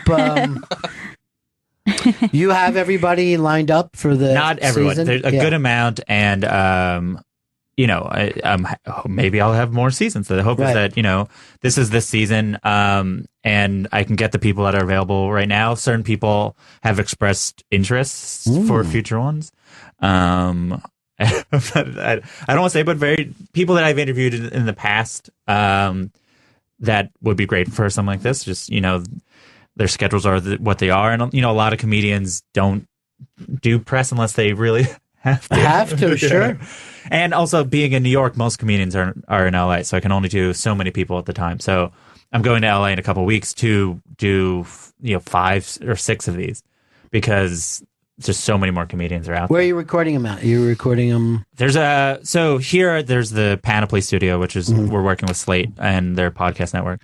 And in LA, there's just like a variety of places that my producer, who's with Panoply, has a relationship with. And some of them, Weird Al, I'm going to record in his house, which is nice. I got to see Jim Gaffigan. It's nice to see people's house. Sure. Well, that's how interviews used to be. I forget who I was talking about this, but it worked for like Rolling Stone or something back when it was like, yes, you're going to go be with George Harrison for the next 2 weeks for an article. That was like a gimme in those days. And you would go everywhere with them and then write an article for Esquire. People would tell you today, what are you, nuts? Yeah. You get 15 minutes. And then, like, if you really didn't want to spend time with that person, like, imagine how hard you'd be fighting not to write an article then. Yeah. Because you know how much of your time you're going to have to commit with that person. Yeah, I mean, people get like a lunch, an hour lunch. I mean, like, when I did the profile Jim Gaffigan, I had... Not Jim, of Mike Birbiglia, I had a good amount of time, which was, I was surprised. I had basically an entire day, or I spent a day at Seth Meyers, and I still can't believe how much access they gave me. I was like there for every single meeting throughout the entire day, including the piece was better as a result. The more you have, the more you can kind of work with. He's also an amazing writer. Oh, he can write a joke. Yeah. And that was the thing when I spent a day there, I was like, that joke is so good, and you made it up like in a second as offhand, and that's what's so crazy about those people. I went to this gala on Saturday, the Human Rights Campaign gala, and he was winning an award, but his speech was after Meryl's speech. Meryl Streep also won an award, and I saw him when Meryl was speaking, writing new jokes because she touched on that. I can reference that, and then the top 3 minutes were completely jokes that he obviously wrote in the 20 minutes before he did his speech. And they were great jokes. And I was like, he was doing that while a speech was happening, while people were like filling up his glass, while people were talking to him. He's like, all right, so I should get that. And then he's sitting next to Mike Shoemaker, who's kind of his right-hand man at this point. And they're like, okay, so we can do that. And it's amazing to see the focus and tunnel vision that, these comedy writers can be in. But that's Saturday Night Live. They train you to be like, okay, the show goes on in 3 minutes. Better completely rewrite the cold open. Gail was just there the other night. And you were amazed of just how fast that moves, how many moving pieces. Yeah, and particularly, I guess I never really considered. I knew that they did a rehearsal and that they do a live show, but it never really occurred to me how short amount of time that is in which they're rewriting, changing, editing, changing things, taking things out, adding things. And, the cue cards are changing. The actors are all standing around going, okay, what is it? Okay, how is this? And they have 30 minutes. Yeah. Right. In my mind, I was thinking they do their rehearsal, then they chill out for a little while and wait for the live show. It's like they are nonstop moving. When the rehearsal starts through the end, that is their run. It's not like, the rehearsal starts, then break. It's like the rehearsal starts and then the show is starting and there's no stopping. And phenomenal to see Lorne kind of in the background, and he's you can't read a lot of what he's thinking, but he's making big decisions as he's standing there. You would think after 40 years, Lauren would be smoking a cigar, screaming, "Why does this show stink? You're fired." But he literally is like a pit crew guy. Yeah. It's crazy. I mean, if people watch this show and they're like that, you wouldn't get the Saturday Night Dad and this show. You'd be amazed it gets pulled off at all. I know. I mean, that's the thing that I might always, when I talk about Saturday Night Live with people, because some people's like, that's, not all the sketches are good. It's like, yeah, it's really hard, and you don't necessarily watch it only for it to be good. You're like, obviously, there's enough good moments to justify it, but it's like watching sports. You're just like, wow, they did it. Yes, it happened. And it's crazy. And to see like that they also make decisions about which sketches go to air just based on time sometimes, and just logistics. I watched four additional sketches that didn't make it that were hilarious. And then they chose one because I think it was shorter and they got to move. Now, do you think they'll try them again like next week? Or is that it? I'm curious because they built the sets, they have the costumes. Well, the set building doesn't matter. Even though they build the sets, they'll keep pieces, but they still tear it apart. I mean but video stuff they'll try obviously over and over again. Yeah. And if depending on how this writer feels about the sketch, they'll decide if they want to do it again. But yeah, I think, especially if things get to dress and it feels like it got cut just for time reasons, or like the weirdest thing could happen where the weird thing about SNL is like the group of people who are at the rehearsal essentially decide what's on the show. And like those are just people. Yeah. Yes. They're not experts. Well, when I really liked a sketch, I found myself being like really selling it, like throwing my laugh towards Lauren. This is good. Well, I've talked to Mike O'Brien about it, and it is a thing where it's a different audience, and it's not like most of the other sketch shows. They have the luxury of like, we can wait 45 seconds before we say what the point of the sketch is or what the premise of the sketch is. Or we can maybe make you feel weird that we're going to take this side of the issue you don't like. Like SNL within like 10 seconds. Okay, this is a guy. He's going to be weird. His hair's going to be like this. He's going to have a funny accent. And then it's going to be like that for 3 times in a row. And then the sketch is going to end. Because that audience, you can't have that silence or especially if you're kind of a newer writer, that silence that might be at the beginning might become infectious, and then they forget to laugh throughout the entire thing. So you name your character "Just Bought a Boat Guy" and hope that they get it immediately. So got it. So the guy that just bought a boat and go. I mean, that's like why games. They used to do a lot. 10 years ago, they did a lot of talk shows. So it's the talk show era of SNL because it's a premise where it's this celebrity and it's going to be a talk show, and now they do game shows because it's immediately into the jokes, right? They do like a celebrity. Family Feud, and it's like joke, and then it's like over, and everyone understands what's going on. Yeah, the Trumps versus the Kardashians. Got it. Let's go. Yeah. What's also interesting about your show is that that some of the greatest jokes, particularly wit, people don't know how they came back that fast. I mean, you can see things happen all the time that people can't think. Write and edit that fast. Some things just show up. Yeah. and they're perfect. Yeah, I mean, it will be interesting to see what the show, because like so far the two that have recorded, Jim picked a joke that he really worked on, and Neil Brennan picked the most offhand joke from Half Baked that I ever would have guessed. I was like, oh, pick a joke from his new special that he's out promoting and that he worked so hard on, and he picked a joke. It's if you've seen Half Baked, Harlan Williams is feeding a horse, and he says something like, "Oh, you're hungry, girl," or something like that. And a large black woman walks by and thinks Harlan Williams is talking to her, and goes, "F you, N-word," and that is the joke he picked in his long career. But there'll be some people I'll talk to that'll be like, "Oh, I'll pick this joke that I kind of just riffed on stage." A joke that was in the most recent list of 100 jokes that show modern comedy was a joke that Adele Givens riffed on Def Comedy Jam, where she was talking about how she had big lips, and I guess someone in the audience said something about blowjob or something like that, and he's like, "I can't give you a blowjob with these big lips, and you're a little dick," or something. It'd be like feeding a whale a Tic Tac, and the audience reacted, like people say, like, "Oh, the audience exploded." Like, if you saw the clip, you would think actual bomb went off. Like, it's huge. So I hope to have people like, "Oh, I just want to tell the story of like the time I riff my favorite thing. It's just what they feel like talking about. Again, I have no idea why. And I mean, I know why Neil picked it. I think it's partly it's a stupid joke and he thought it would be funny to talk about it. But also, it's a joke where a white person's called the N-word, which Neil Brennan, who's worked with Chappelle's Show and like worked with Chris Rock, has been called the N-word probably more than any white person in like the last 15 years. So it really is like the hope is as diverse of types of jokes as we possibly can. And just figure out how it came to be and kind of what it represents in their whole thing.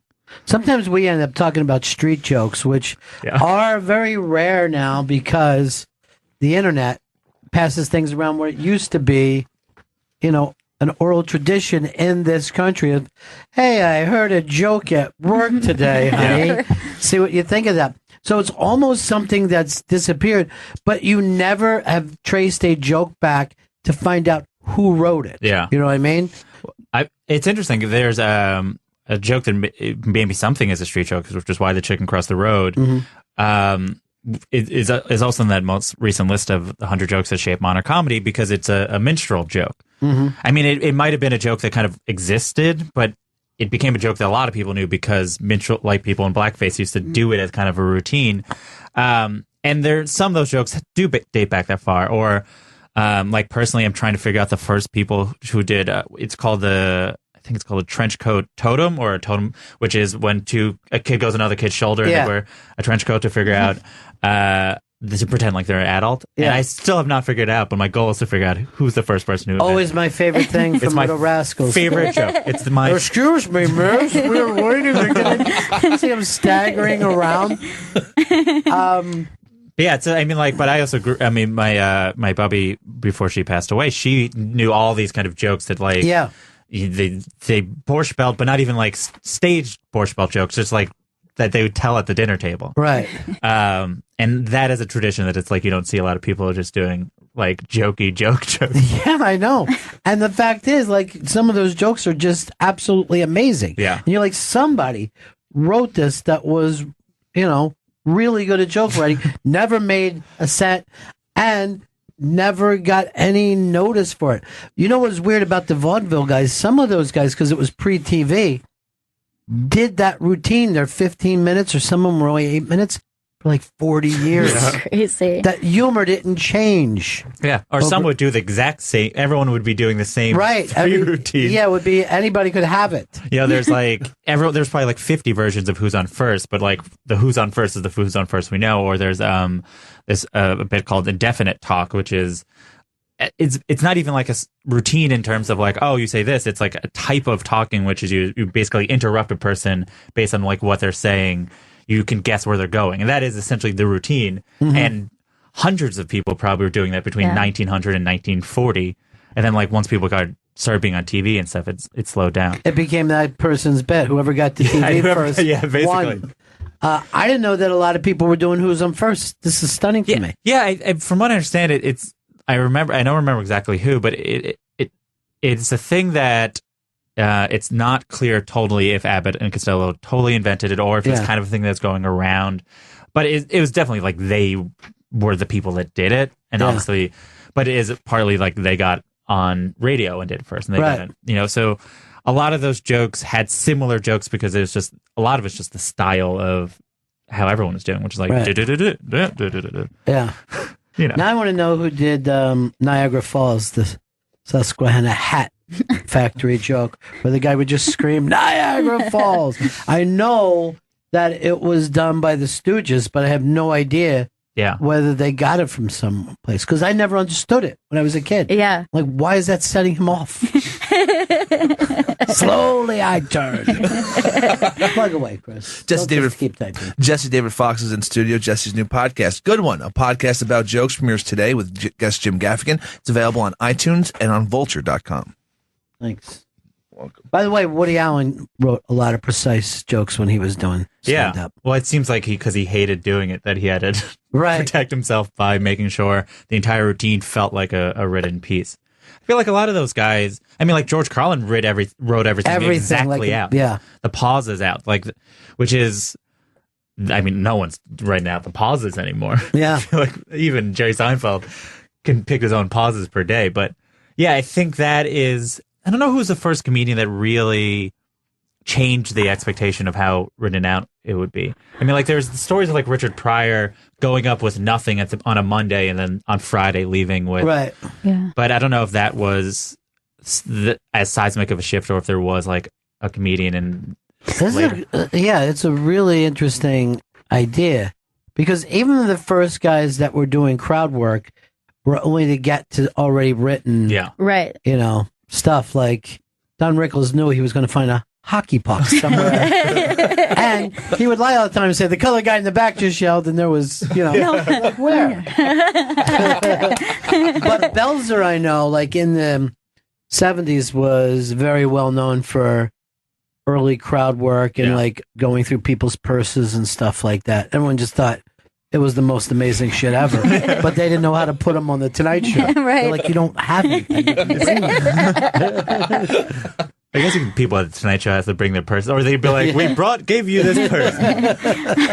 But then it's funny that we're like, he did crowd work in the 70s, and we couldn't believe it. Now it's like that. It's just how people. It's interesting how quickly that it becomes fact of how we expect comedians to interact with each other. It does seem that always has such a strong pop from the audience, like because that moment of feeling feels real, feels very real. It feels like the movie has stepped out and is talking to you.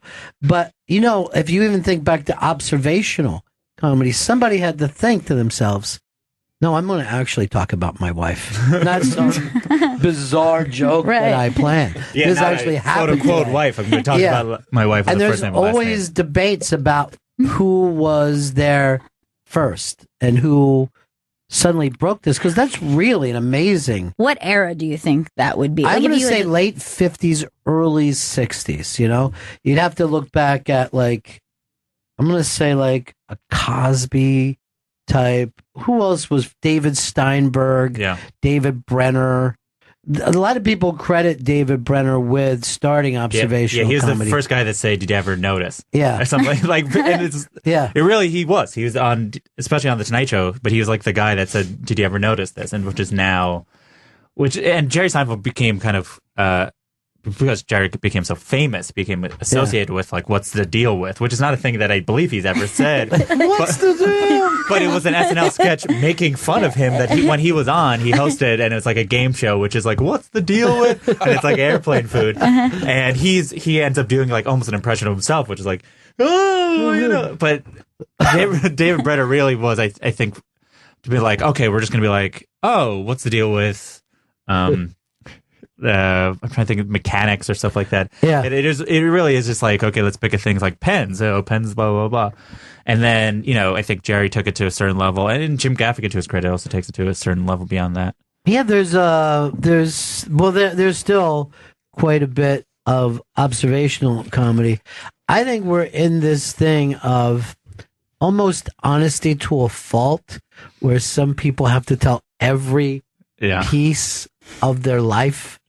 And you're just like, sometimes I'm going to say, you don't have to share this. You know what I mean? You shit yourself. It's no one else's business. Particularly if it's not funny yet. You know what I mean? Like, it's like, that still sounds painful. Yeah.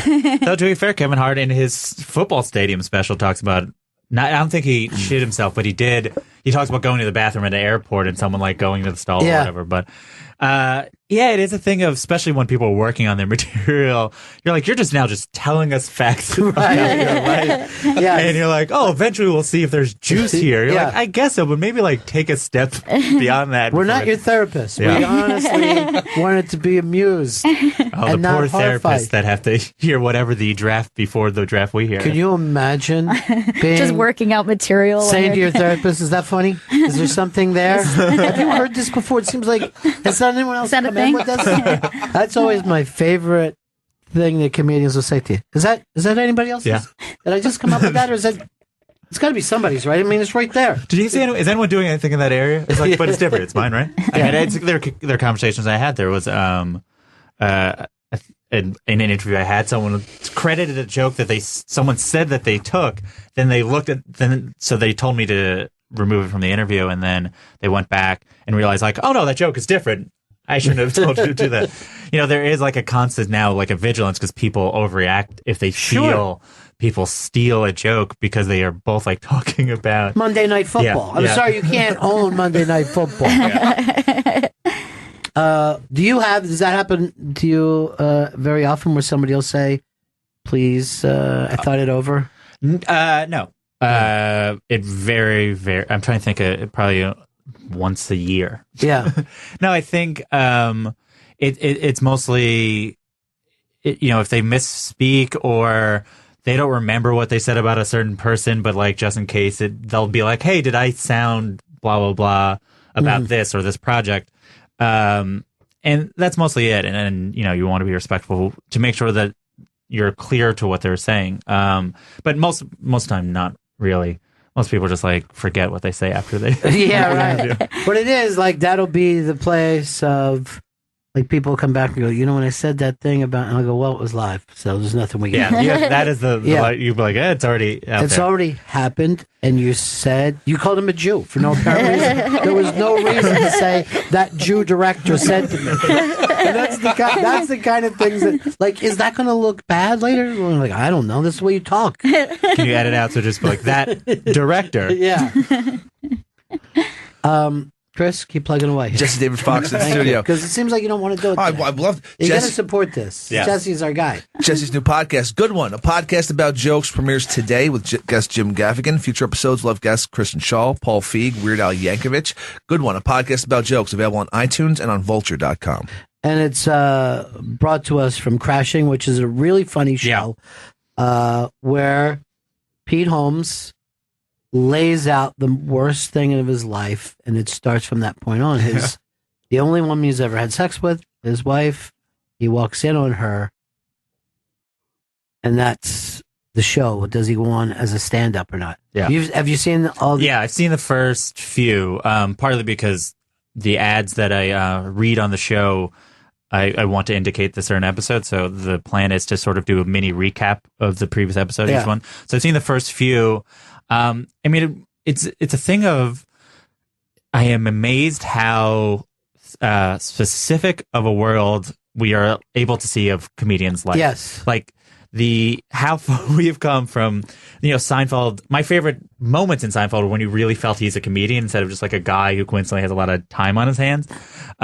There is a joke, I can't remember exactly it, but he's talking to Elaine and Elaine's like, are you working on a bit? And he's like, no, but if I was, what would you say about it? And then she kind of works.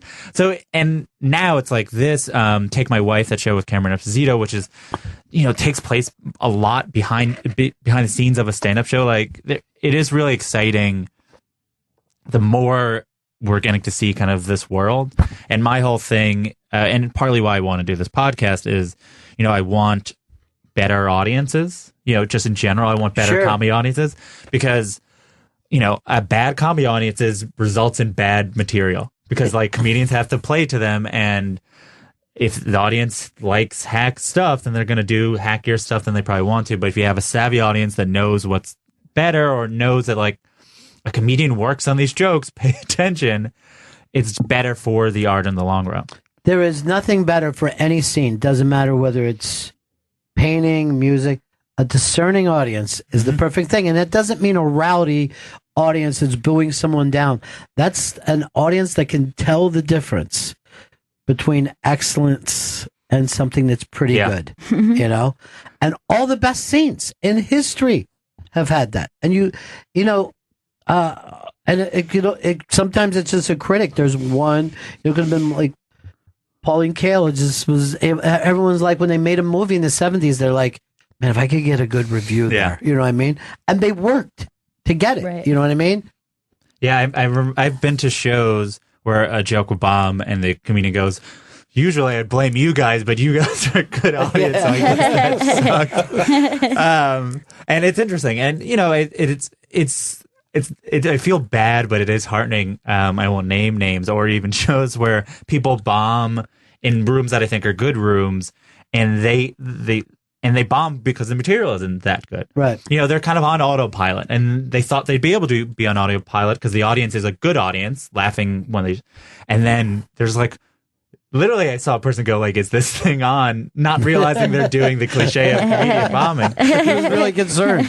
But I'm like, I'm proud when I feel like a comedian is, bombing when they should, when they're taking it for granted, and doing old material.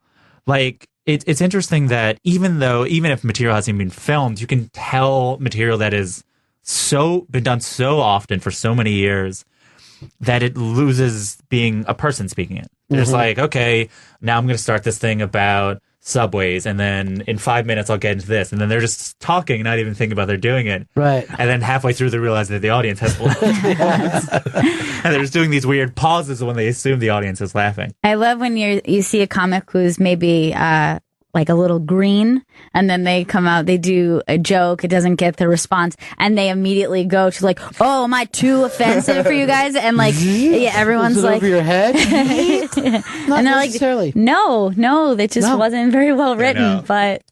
Like too offensive for you PC people. You're like, no. It's like, no, sometimes jokes are bad, and that's why people don't laugh. They're not just being they're overly sensitive to bad jokes. Yeah. Or sometimes it's just no longer relevant. Yeah. Right. It's what you've brought up no longer matters. Particularly when you notice an audience is laughing at other material from other comedians who are saying offensive things or pushing the envelope, and then they're like, oh, I guess I took it too far, and everyone's like, no, that's not what it was. All right, who's it like an offensive comedian that you enjoy? Because it's a tough thing to pull off. Nick DiPaolo is an offensive comedian. Not to white people. Oh, okay, gotcha. Offensive to white people? I'm trying to think of Doug Stanhope, I believe, is offensive to white people and non-white people. Yeah. But I think he's like on a level that he talks on a level that it's almost not what we think of as offensive, but he's like on a different level of being offensive. I think Jim Jeffries attempts to do certain things that are explicitly. How about him the other night? I mean, just everybody was talking about him from doing a Bill Maher show. Yeah. You know what I mean? Like every newspaper in the country covered that. Yeah. Well, this way he talks every day. You know what I mean? We just cursed at Piers Morgan this time instead of some other guy. He gives him like a big the thing that was funny is like he talked to Piers Morgan as if Piers was Jim Norton. You know what I mean? It was like they were on the show together, and he just felt comfortable enough to say "fuck off." Right. Yeah. Well, I guess it's that everyone's like, "Wait, why haven't we all been saying that?" Yeah. Piers Morgan? Yeah. I didn't know that was on the table. Right. Just to say, we know that you're just doing that for this reason. Yeah. Right. Exactly. Well, there was stuff going on during about the time of the war, and they were saying, why aren't you reporters saying stuff? And they're like, well, we have to be able to have access. We have to have access. And then you're like, did you ever follow Watergate? They didn't fucking have access to anyone. Yeah. You know what I mean? You don't need to be with these people having drinks. Yeah. You should be on the outside. Yeah, I mean, I imagine there's probably different levels. I mean, in an ideal world, there'll be tiers of reporters, so then some people can have access for certain types of things, but then other people can, but it's hard when newspapers are where they're at, though the New York Times, I guess, is doing better than it ever has. Yes, New York Times, Colbert, SNL. But, here's all this time we've been on these screens. They're Trump screens now. Yeah. There's a fucking dam that might break in Sacramento. Yeah. 200,000 people are going to be moved. But it's like, what did Trump say? You know what I mean? Ideally, he will talk about this dam that he doesn't know about it yet. He doesn't know about it. Well, if anything, he'll know about it if it's like part of his infrastructure project that may or may not ever. Yeah. But it's crazy. That dam is. I was just on MSNBC before, and I was like, I might be bumped by this dam, as I should be. I was just going to talk about the Grammys, but there they are. So he's. What did you think about the Grammys last night? It's like a lot of singing. I think it's fine. I think people are complaining about how long it is. Like, what do you want? What else is there? You have so many other shows that you can watch. But it is like the few times that you get to see live music on TV. And they spend, I don't know what the budget is for these performances. Yeah. But like Beyonce alone. That is incredible. Like that someone would do that. Was she actually thinking a lot of that stuff, or was that pre-recorded? I didn't know what she's just able to do that. She's incredible. It's like, what? Recorded? That was just beamed into our head. I know that you love her, Gail, and I know that you love her, Jen. Yeah, I definitely love Beyonce. I just think that if she sang better songs, she wouldn't have to do all that stuff. I just think in the history of music, I don't know if those songs are going to stay around the way certain other people's songs have stayed. I don't know. I think she's like fast approaching the top pop icon, you know, surpassing perhaps Madonna and maybe not ever Michael, but you know, I think she's getting there. Yeah, I think her albums are just so innovative. Yeah. It's like... In what way? Like, I'm not getting. I just I don't connect with it. Yeah.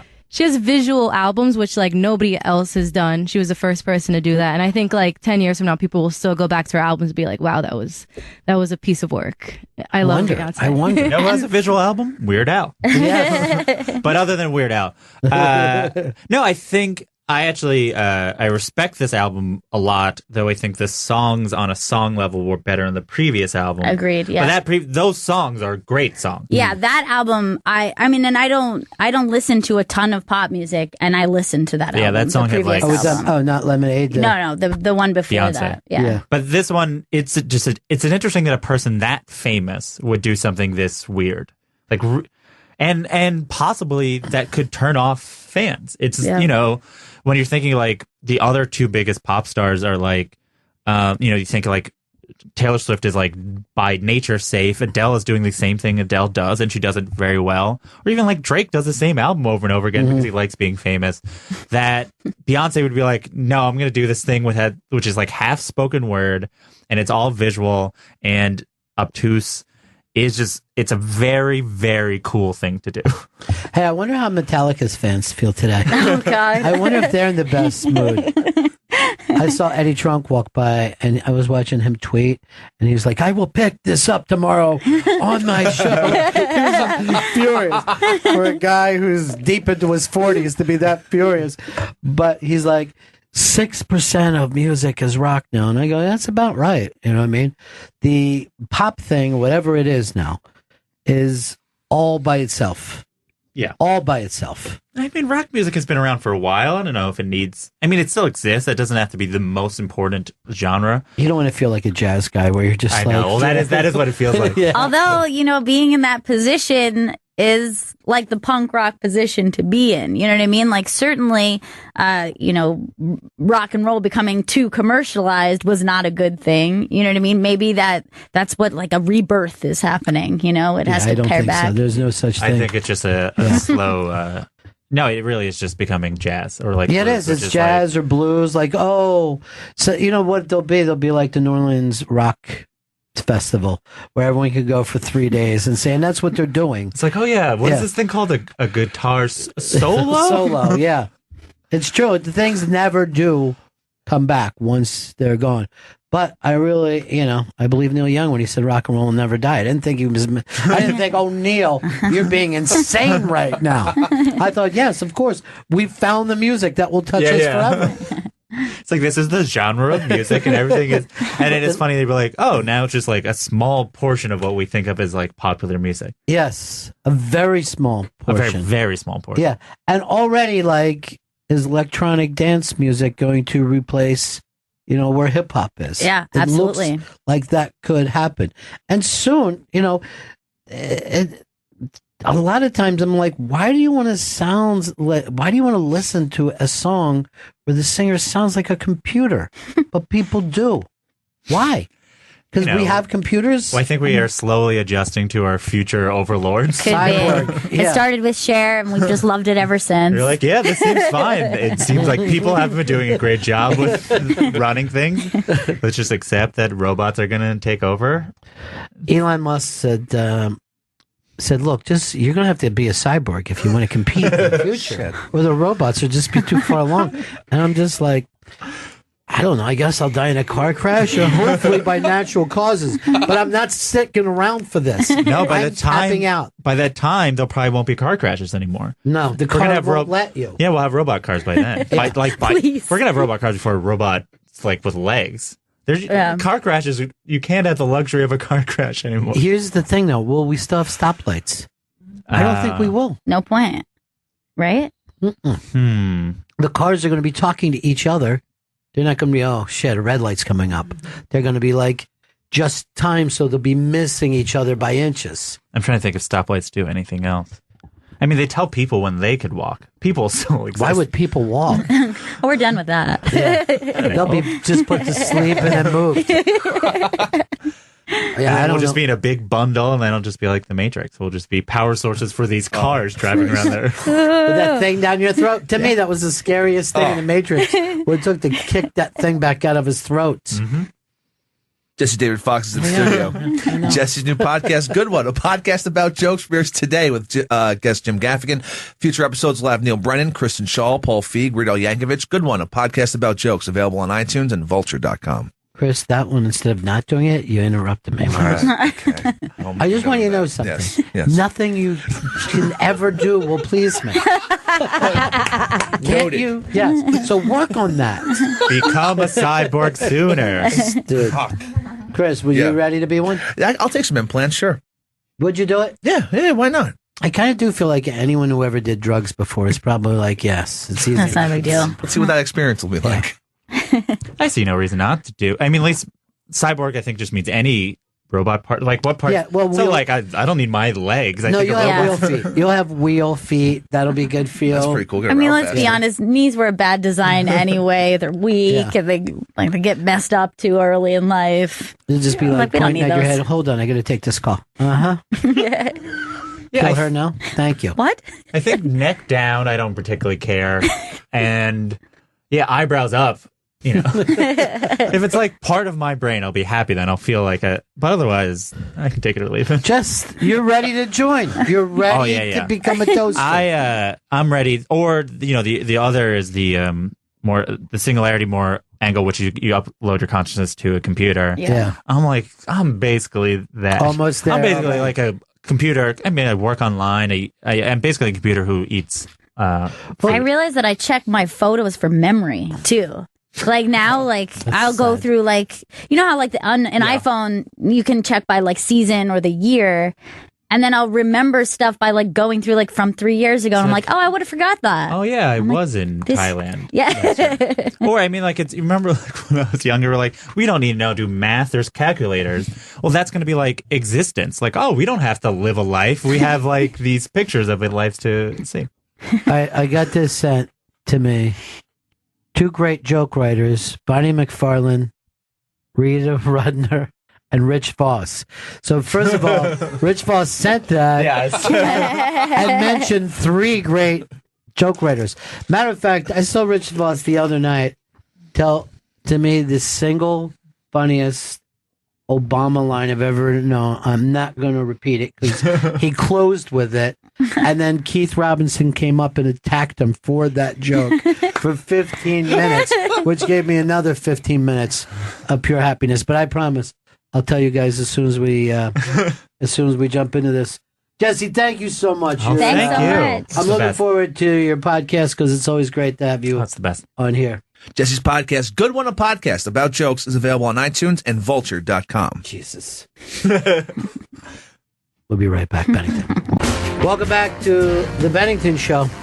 Earlier this morning we did the Unmasked with Artie and Judd Apatow and Pete Holmes and our friend Sarah, who we met in Montreal. And then I saw again, she's from Chicago.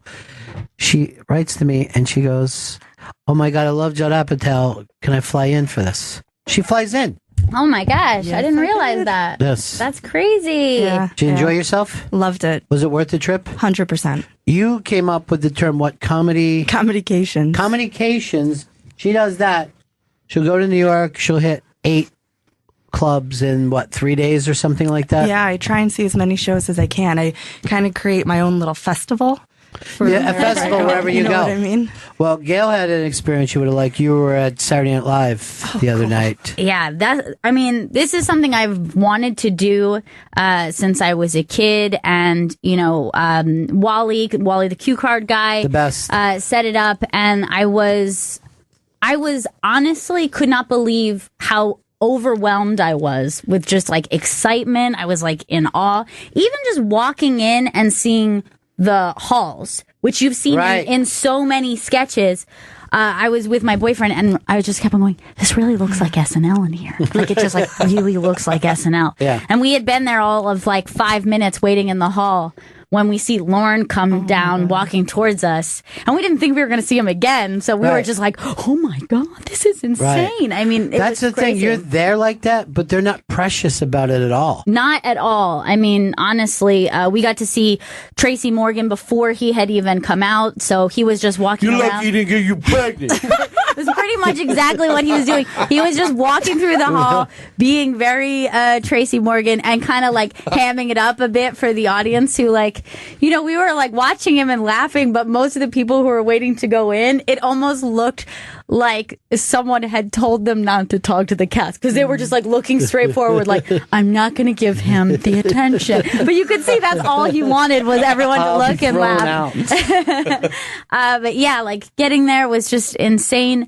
Being on the floor, I'll never watch that show in the same way. Like, it was, you're on the stage. I never got the sense of that watching it on TV, that the audience who are sitting on the floor are essentially on this very tiny stage. Yeah. And when they have to, when they're moving stuff around, they move you around like sets, you know, like they're just like, okay, now we need this space. You need to get up. You know, it was really, really intense. Did you grow up watching the show? I grew up obsessed with the show. Like some of my earliest memories are watching SNL. Bad dad. Yeah. Oh, that's the best thing. I did not have a bedtime, so should have had some rules, I guess. No, I think that's Didn't great. think they were necessary. Yeah, no, my mom didn't censor the comedy in my household either. And I think that that's a part of why I have such a love for it, because it wasn't like, oh, this is the wrong rating. It was just, this is funny. Right, and funny, yeah, it's good and bad. Yeah, and so, I mean, yeah, there was some jokes I didn't get because I was too young, but for me, it's hard to offend me now as an adult give me a watching chance. comedy. Give me a chance. you'll find it. You'll find that line. Give me 5 minutes. Funny is funny. Yeah. And so, like, that's just one of those things where it takes the edge off of difficult topics.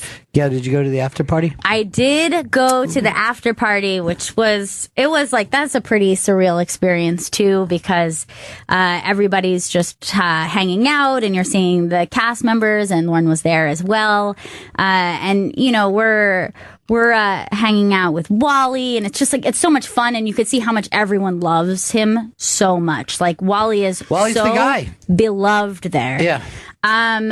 But something I didn't know was that there are a lot of celebrities who stop by and watch the live show who are not involved at all. Oh, and yeah, it's a New York thing. So, yeah, like that, you know, if you're friends with Lauren, you get to stand in this, like, little section where Lauren, like, does and his a lot thing. of people who did host the show before. Exactly. Like, if Tom Hanks is in town, he'll just come in and watch the show. And that section is called Heaven. Yeah. And then he goes to the after party, and some people just show up to the after party. Yeah, so we were actually hanging out with Wally, and we're moving through, kind of like saying hello to people, and we are on our way to go say hey to Michael Che.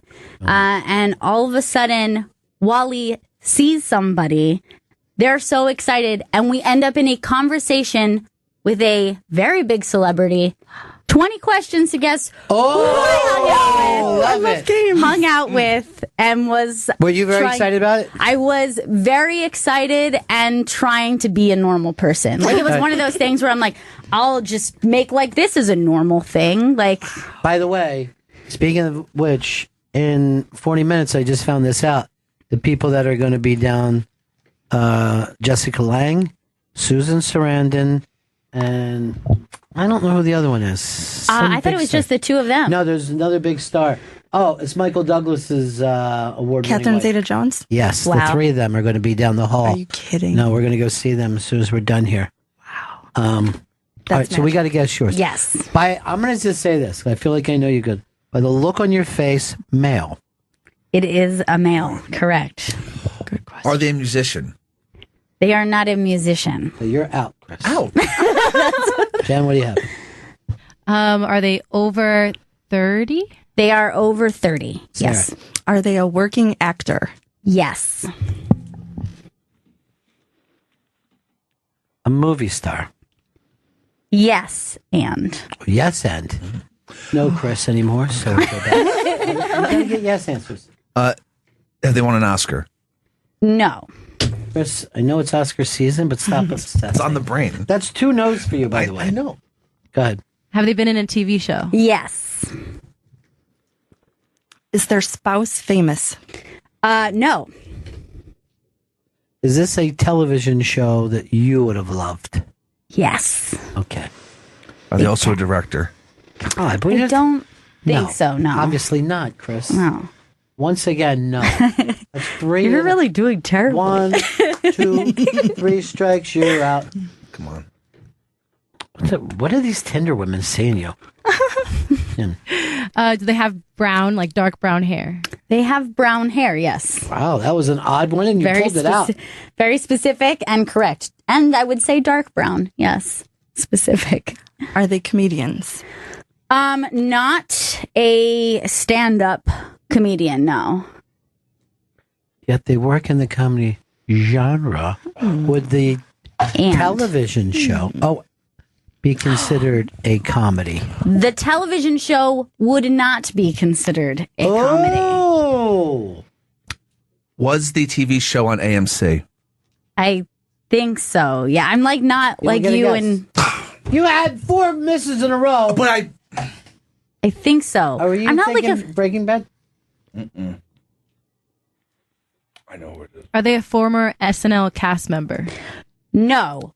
Have hosted, but not a cast member. Right. Just put up what's been on AMC. Yeah, right. Google AMC quick. AMC, exactly. One of the biggest shows in the history of AMC. Rise Up. Is it the star of Rise Up? All right, your turn. Before I take mine. Okay. Have they ever been a guest star on Louis' show? I don't believe so. I don't. I'm going to say no. Okay. Now that I see the lineup of AMC, your favorite show starred a sex symbol who did the drama and now does comedies. People love him. He's known for his overly large penis. John Lovitz? John Hamm. Yes! Oh my God. Dude. I was freaking out and totally trying to sound normal. Because you love him. I love him. Is he less attractive in person? No, he's not. And he's insanely charming. Of course I mean, he is. he's just like almost to like, give me a break. Like, he was going out of his way to make sure, like, I go around and say, John Hamm is the coolest, sweetest dude I've ever met. Like, you know, like, taking my hand and, like, talking and, like, looking like... Holy shit. I mean... He was eye-locking? I made him laugh when I first met him, so, like, I'm gonna just keep replaying that over. Well, let me try to guess. No, it's, like, very corny. I don't like... Ham and cheese? No. Did you say something like, I wouldn't mind having a slice of that ham? No, that is not what I said. It was very corny, but he laughed. But I also think he was being kind, but he was so sweet. But it was, it was because really what happened is while I saw him, I had no preparation. It was like I turned around and he was like, this is my friend. And he reaches out his hand and he's just like, hi, I'm John. And I was like, John, am I pronouncing that correctly? And then he started laughing, and then I was just like, okay, guys, great. So we're best friends. And then, yeah, it was. What a thrill. I've known for you were the biggest Mad Men fan, and you tried to get me back into it. I only watched the first season. That's weird. He was very dramatic on that show. Yeah. And now 95% of what he plays, I think, are comedies. Yeah. And the comedy people love him. They absolutely, like, he seems like he's best friends with everyone in comedy, which makes perfect sense. And he loves Wally? Charming. He loves Wally. It's the De Niro shift. Oh, The yeah, move the to De comedy. Niro shift. It's a good thing. Yeah. But it was a very surreal. I bet. Surreal experience. So were there other stars, or that was the biggest? That was the biggest, but there was a ton of people there, mostly who are cast members, and it was a lot of crew and cast members and, people like that. But that was like the biggest, insane Who thing. does Lauren party with? Who does Lauren hang out with? Is there Does he have like his? Yeah, well, I saw Lauren like hanging out with Mikey Day a lot. Ooh. So, like, you know how like Lauren always has a favorite? Yeah. I don't want to say that's his favorite, but I just happened to notice that like Mikey Day got an extended sit down. Wow, nice. So I feel like, Yeah, he's on his way. And I feel like I've been noticing him a lot more, like getting more Maybe he's seen it. sketches. Yeah, it's all happening. It's all happening. Could be. Momentum. You heard it here first. The Wally gossip. A little cue card guy told me. See, Lauren normally hangs out like in his personal life with like a Paul McCartney, a Paul Simon. Well, you know who I Yes, actually please. sat next to, which was absolutely nuts. I sat next to Jan Wenner. Holy shit. I sat next Rolling Stone magazine founder, Jan Wenner. to yeah Wow. him, and I think I hate like to his say kid- this, but that's much bigger than John Hamm. No, That's no, huge. I had thought about doing that one as 20 questions, but I was like, only you would get it. But only I. Look, you had Lauren and Jan Wenner together. That's the two people that have shaped popular culture Yeah. over the last 40 years. And Jan was definitely like his guest. Like he sat him down. Like Of course. Like Lauren came over. Jan actually at one point, like with only like a minute or so, like had something to say and like walked across the set and like put his arm around Lauren. And Lauren was kind of like in it, but then it was like, whoa, this is pretty intense. Like the two of them buddying around together. Chris, maybe one day Wally will take you and Mr. Big to see. Mr. Big is his Tinder love. Not anymore, Ron.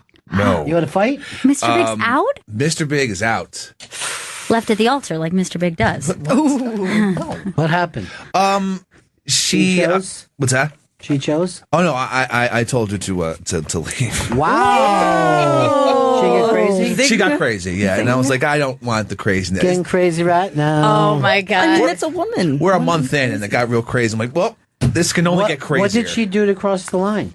She just started getting really like possessive out of nowhere, and like why haven't I met all your friends yet? And all That's what I've been saying to you. What did I say? What did I say? I was going, are you sure Mr. Big is cool with the fact that you're out there Tindering? And you're like, oh, that's the agreement. Clearly, I was right. I told you to bring And her she to went full work crazy. sometime. I know, but it didn't happen. I guess she wanted it within a month, and she went fucking nuts. And I'm like, guy, you got. Was she yelling? She was yelling. I was like, I haven't been in an argument for over a year, and I don't want to be in one. So I sent her home. Do the impression back of how she was treating you. Let's see. I mean, the exact impression. I like Well, I and mean, and try to get the octave right. You know what I mean? Like really yeah, take but it on. like if you were with a gay guy, just show us Okay. how much he was yelling. I haven't any of your friends anymore. What about social media? You know, it's like you're keeping me a secret. What's your fucking problem? Wow. I'm like, first of all, I ain't on social media. Second of all, we've been knowing each other for a fucking month, so everyone's got to chill the fuck out. You said it that way to her? Yo, yeah. I was like, Were you she was both drunk? No, this was sober. Though there was some drunk fighting on Saturday. And was that? Oh, really? And then on Sunday, I thought she chilled out, but she didn't. And then it was sober, like, you gotta get the fuck out of here. I'm calling you a cab. Whoa. Can I ask, how long do we wait these days before we introduce people we're dating to our friends? It's really an interesting thing. That was a good call. I would say immediately. I guess so. Yeah. Well, I would like to meet all your Tinders. Let's see Mr. Big again. and I like Mr. Big a lot. I know you did. I mean, that's how she got the name. So I'm kind of sad. Maybe we should introduce her to your friends. Oh Yes. no, she went so crazy. Like I can only see. Oh, Big got but, a sneak but preview. leading up to that, you could have brought. You know how many unmasked you could have brought her to? I know, she would've loved been with this. Judd Apatow today. She would have had so much fun. So much fun. I miss her already. Aw. Tinder's loading. Hold on. Chris's date's getting crazy right now. But I'll tell you, I think she has a point with the question she asks. I think she just asked it the wrong way. He probably look. I know him. He's so guarded that she probably said, "Hey, how come I don't meet any of your friends?" And he took it as screaming. And he's like, She's get out so of here, sweet. crazy. Oh no. It was crazy for her. I got news for you. I feel like I have to be friends for somebody for a while before I'll be like, okay, I have 2 kids. Is that it? Is that what you keep fucking bugging about? All right, there she is. Is that a tat all over her ankle? Yeah. She's real tatted up. And then you're surprised with all of this. I think passion I shouldn't denote that you fucking go crazy on me when I'm being a fucking pretty classy, nice guy. He's still upset. Fucking month. He's still upset. Still raw for him. Yeah, I'm pissed. Because everything was fucking fine. It doesn't have to be over. Are you going? Can I just ask you a question? Yes. Are you going to miss coming on her face? Oh! Look, she has a Randy Macho Man Savage. I know. I really liked that about her. Like memes. I told Like you to you. bring her around. Yeah, like me, right? Exactly. Now, Rob. who's back on the bench that you can move up into the number one position? I'm still working on the hot stew, and then there's the Honduran girl, but I don't think I'm gonna go back to that because she lives in my neighborhood. So and I don't want to It makes you yeah, uncomfortable. but I don't like the idea of shit you where I eat. not having anything happening. What about Then why do you take a sandwich into the toilet? Get everything done at once. where are you at with hot stew? How? It's a dance right now with hot stew. Okay. Because I don't want to come off. All right, I You had learned the- this term. I don't want to come off thirsty. Yeah, you don't want to look So I don't want thirsty. to fuck that up. So, but you did make out with her in full public. Oh yeah. Yeah. in So the that's street, as in the far bar. as far And as heavy oh groping. yeah, I forgot the Heavy groping. groping. You guys are fondling each other in the But street. she's No, still they were each fondling themselves. Oh, okay. I feel so good right now. That's hilarious. But then I also have that girl that hit me up first. I'm gonna start talking to the French girl. Oh yeah. Yeah.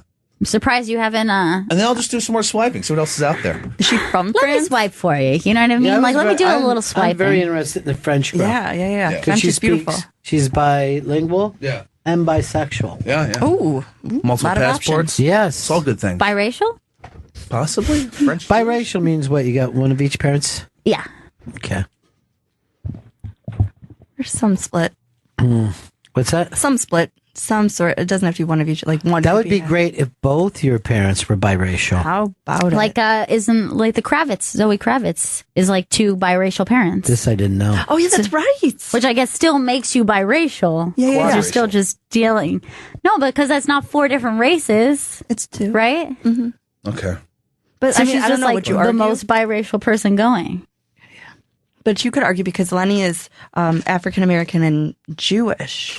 So would you consider that to be another little gem in the? We're not putting Jews in our race anymore. But is No. that? Would you say that would be just Caucasian? Technically, I guess that's not a race. No, it's not. I agree. And yet, they. It's a question to ponder. Right. No, the thing is, they don't help us except for when they make money doing it. Oh my God. No, not true. I'm not saying that they're bad people. Polkas. Ron. They always want to be paid. So that should be a different race for that.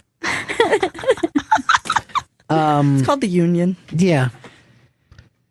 So, oh boy, we'll get the bad ones out of the company, out of the country. You want to talk about race? So. Oh no, Trump TV. Look at Trudeau. That's Canada's beautiful little premiere. What a man! Is that a premiere? You like him? Oh my God, he's everything that everyone should strive to be. He is beloved. I don't think so in Canada anymore. Why? I think they're getting. They don't know if they think that he's the guy that can man up against Trump. He has Really? so far. Yeah. Too sweet.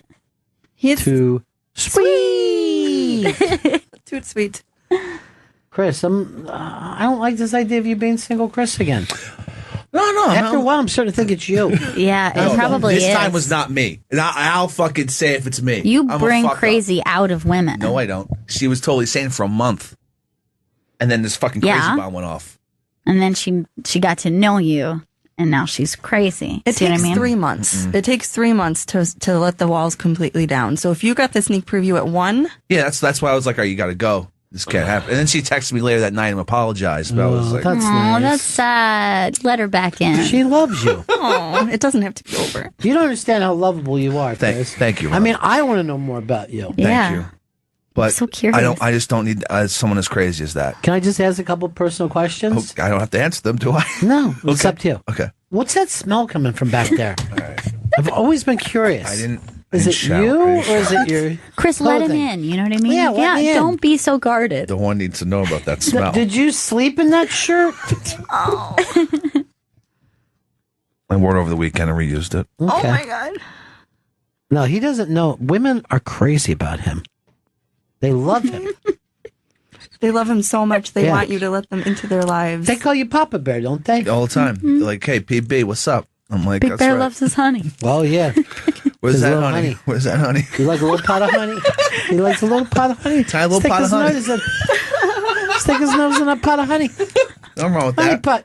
Come on, where's that honey pot at? Did you Next do to any the drugs stew. with her? No drugs with her. But she No, likes- smoked weed. Smoked weed. But she writes that she likes drugs. Maybe if you got heavy drugs for her. I don't. That seems like it wouldn't be good. And it would come up before a month. That's what she writes in her profile. I love drugs. She loved drugs and memes. In that order. And that. That's what the profile says. And then Yeah, you hear that. matter of fact, she said if she had a lot of drugs, she doesn't give a shit about memes. Someone needs to help you as you're swiping. You Oh, we all- cannot yeah. click on someone who says, I like drugs and memes. That's fun. It just, to me, it's like something in you. How old are you? 33. Okay, so your Same age picker, as Jesus. your picker is a little off because those are all signs. She's telling you true. little bits about who she is. Yeah. And so that's like okay, you got to have a little bit of risk taking in you Yeah, to yeah. be, not just that you love drugs, but that's like your thing that you're going to put out there. You don't want to just date a female version of yourself. I mean, that's not a good idea. But here's the thing. This is what he writes to these Tinder dates. He always writes, "Who loves you, baby?" This is Kojak's catchphrase from the 70s. Luckily, they haven't seen the show though. Who loves you, baby? this guy's great. You guys should do. You should do him a favor and Yeah. let Gail choose a date. I'm sure you can and swipe. then you have Can I to tell go you out the with truth? her. I'm nervous Gail would just choose herself. And that's Sometimes love's been in front of you the whole time. that's what we call radio incest. So it's kind of sad, her leaving my life. But, I'm looking forward to new She's adventures. out of my life. Yeah. I think in true Mr. Big fashion, she will be back. This will be a reoccurring thing. I'm going to off agree again, off. because you're going to see how stupid you were not to let her in. You had a month. And how many times did I say, bring her to the stand, bring her to the show. I get it. But she, went crazy. It wasn't, brought up, once before. You know why? But she went fucking... Drip, drip, drip. She knows you're up to something, dude. She thinks you have a wife. That's what she's saying. I ain't up to shit, Ron. Dude, people that don't introduce and they don't take people to their social media outlet, they have wives. Yeah, it's true. That's Most right. people find that to be suspicious That these days. shirt that you're wearing now looks like a man who's been married for 25 years. No young single man would put that on. That is a dad shirt. It is. It's total dad. Go to parent-teacher conferences right after the show. Did she That'd be accuse you creepy. of being having a secret family? No, she did not. But that's what she meant. She called it an outside family. Why don't you just call her back Yeah. and have Jen with you and say, "This is my daughter. Say hello to my daughter. She's from Trinidad." I'm now introducing you to the people Just say- in my life. You can hire people. Say, yeah, just like, she's from Trinidad, and I want you to be her Trina mom. Are you okay with that, Mr. Big? Yes, I'm calling you Mr. Big. And then say to her, "Now I want you two to kiss." There's nothing wrong with that, is there? Because you're not blood related. And Daddy's going to watch. What is happening? We just went down a Why? rabbit hole. Yeah. Why is this happening? This is why he can't keep a woman. I don't think this is going to bring Mr. Big back. No, but crazy is addictive, man. Yeah. It really Yeah, it is. is. It's a Yeah. ride. Oh, man, That's kind of your type, right, Chris? I saw, look, I have a friend of mine, I'm not going to say who it is. So she's been telling me, oh, my ex, stalking, blah, blah, blah. She went crazy trying to reach him the other night. I called 16 times and texted him. I thought you wanted this guy out of your life. Oh, boy. Yeah. Mm-hmm. Bananas for sale. Nice rotten bananas for sale. I just gave her a banana and I go, "What's this remind you of? Your own head?" Is this your brain? Is this Should your I brain? peel it for you?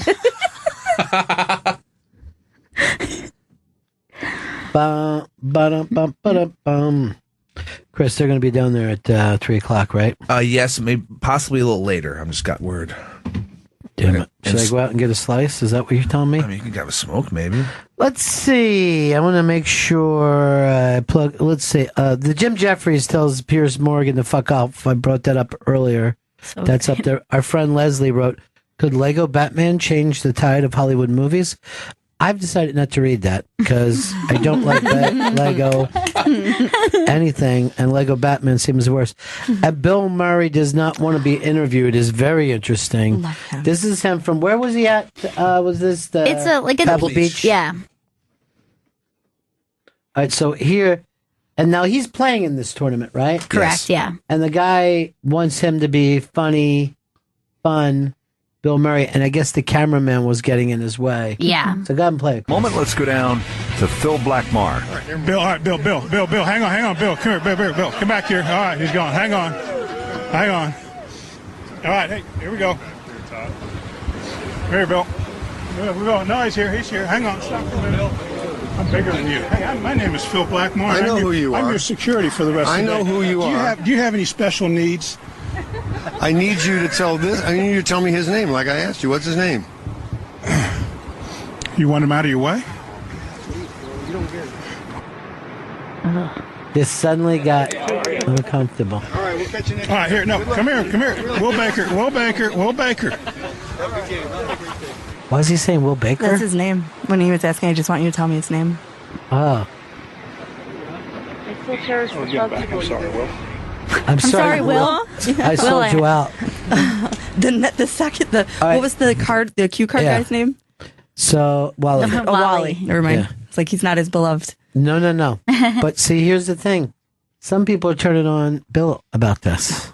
Really? Mm-hmm. I found it to be way more obnoxious to just follow someone around.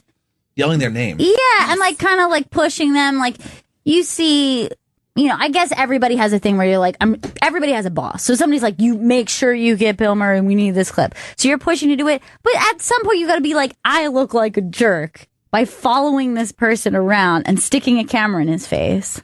But don't you understand that Bill's job is to put on clown shoes and a fun little red nose and dance for America? No. Until the moment he dies. I'll tell you though, when we were playing the 20 questions, I was hoping and praying you were going to say Bill Murray.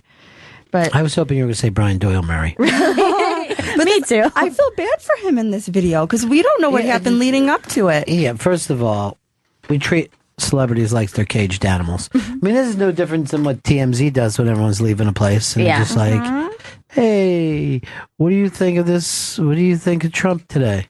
I don't know, dude. I don't know. Please don't trying ask to me. fucking go get a slice. I mean, literally, I went back that second time. I'm kind of hungry. Somebody wants a slice. I do. Chris, whose fault do you put it on? Oh, it's this golf cruise. That guy was a jerk. But what if I said to you got to go down and get the Bill Murray interview? You would do that. Would you do it? Yes, I would do that. You would be exactly like that. Yes, I would. What if I told you need to tackle Bill Murray right now? Yeah. Where is he? I'll take that dude down. At least try. He's a pretty big guy. Yeah, that's usually what pushes it when people do that kind of stuff is like they have a motivation where they're being told like this is the most important thing. But yeah, I think that it just comes out so sleazy because now you're now stalking a national treasure, Bill Murray. You gotta He is a finesse national him. treasure. You gotta finesse him. If you're reading that he is a little agitated, It's up to him. It's then up you've to got to Bill. finesse him, and you have to acknowledge it and say, "I'm sorry. I'm sorry you're upset right now, but can I just ask you a few questions?" Also, cameramen get in people's way sometimes, and he was irritated about it. But he was playing also golf. But he was also just like antagonizing him, like chasing him around and making a joke of it. When I'm your security today. Right, Yeah. treating him less than human. So that's the than Jake. response you get. I don't know. I just think Bill should have been like, hey, everybody. Give us what we want, Bill. Here's my ass. Take a look at my ass. you owe us, No. Bill Murray. You owe us nothing, Bill. Don't listen to them. Sarah, I know America loves, but Chicago even loves. Bill Yes, Murray that's more why than I'm anyone else. taking this stance. This Is is it my for the man. Cubs? Oh God, yeah. Who Oh else yeah. does Chicago love? John Cusack and Oprah Winfrey. Even though she left. Yeah. I mean, for what she did for our city, you can never forget.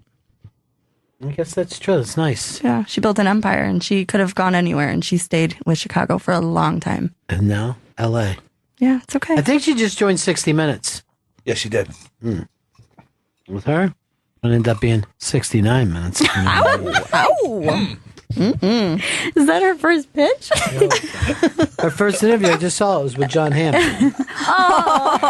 Oh, it could have been what a you. charmer. It What's could have that, been Rich? you. What a charmer. No, nothing. You didn't just give me a time cue? No. I feel like a crazy person. I thought he did this. Oh, no. I just put my hand up like that. Wow. So how much time do I have? 4 or 5 minutes. 45 minutes. Okay. Oh my God. Wow. I'm going to tell you a story about how Pennsylvania was founded by the Quakers.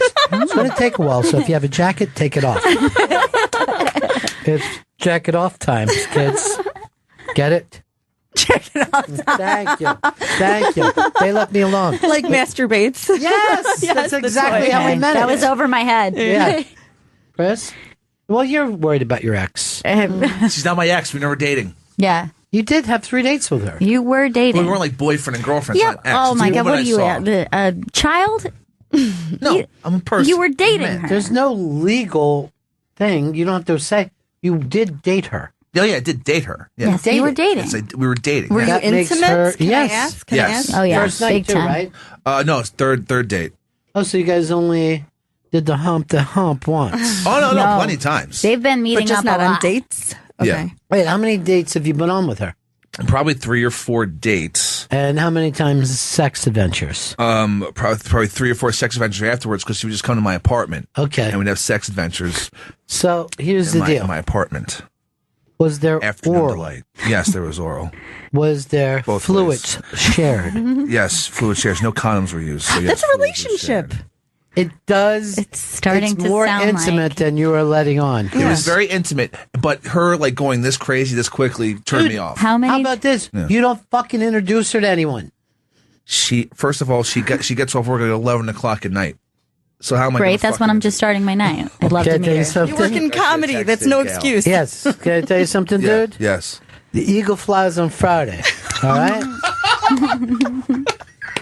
Should have. We would have loved to have met her. How many times did you guys say "I love you"? Zero times. How many anal took place? There were no anal play. How many times did she say "I love you" with anal? No, no love. Okay. Fun. It Was there fun. any ass play? Play on your part. On Give your it. ass. No, not on my ass. No. Your ass was Lame. wide open. And then he's always like this.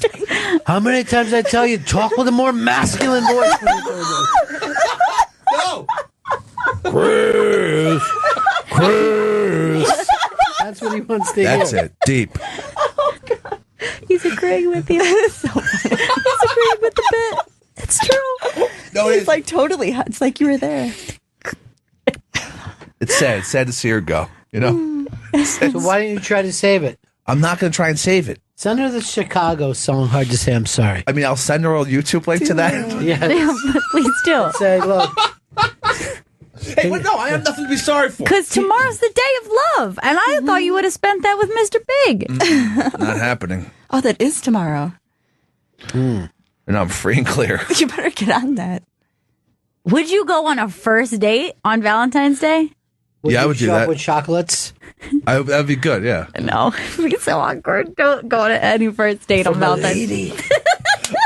I better start swiping this afternoon. Well, you know what? It might be a good day because women probably think, Yeah. hey, at least I'll go out on Valentine's Oh Day. yeah. Low hanging fruit, am I right? Nothing wrong with that. Fish in a barrel. That's your big. First of all, that dork. fucker is never going up high for fruit. Even if he's starving, he'd rather die on the ground than climb that tree for that fruit. Bear likes his low honey. I didn't even know we called him Big Bear.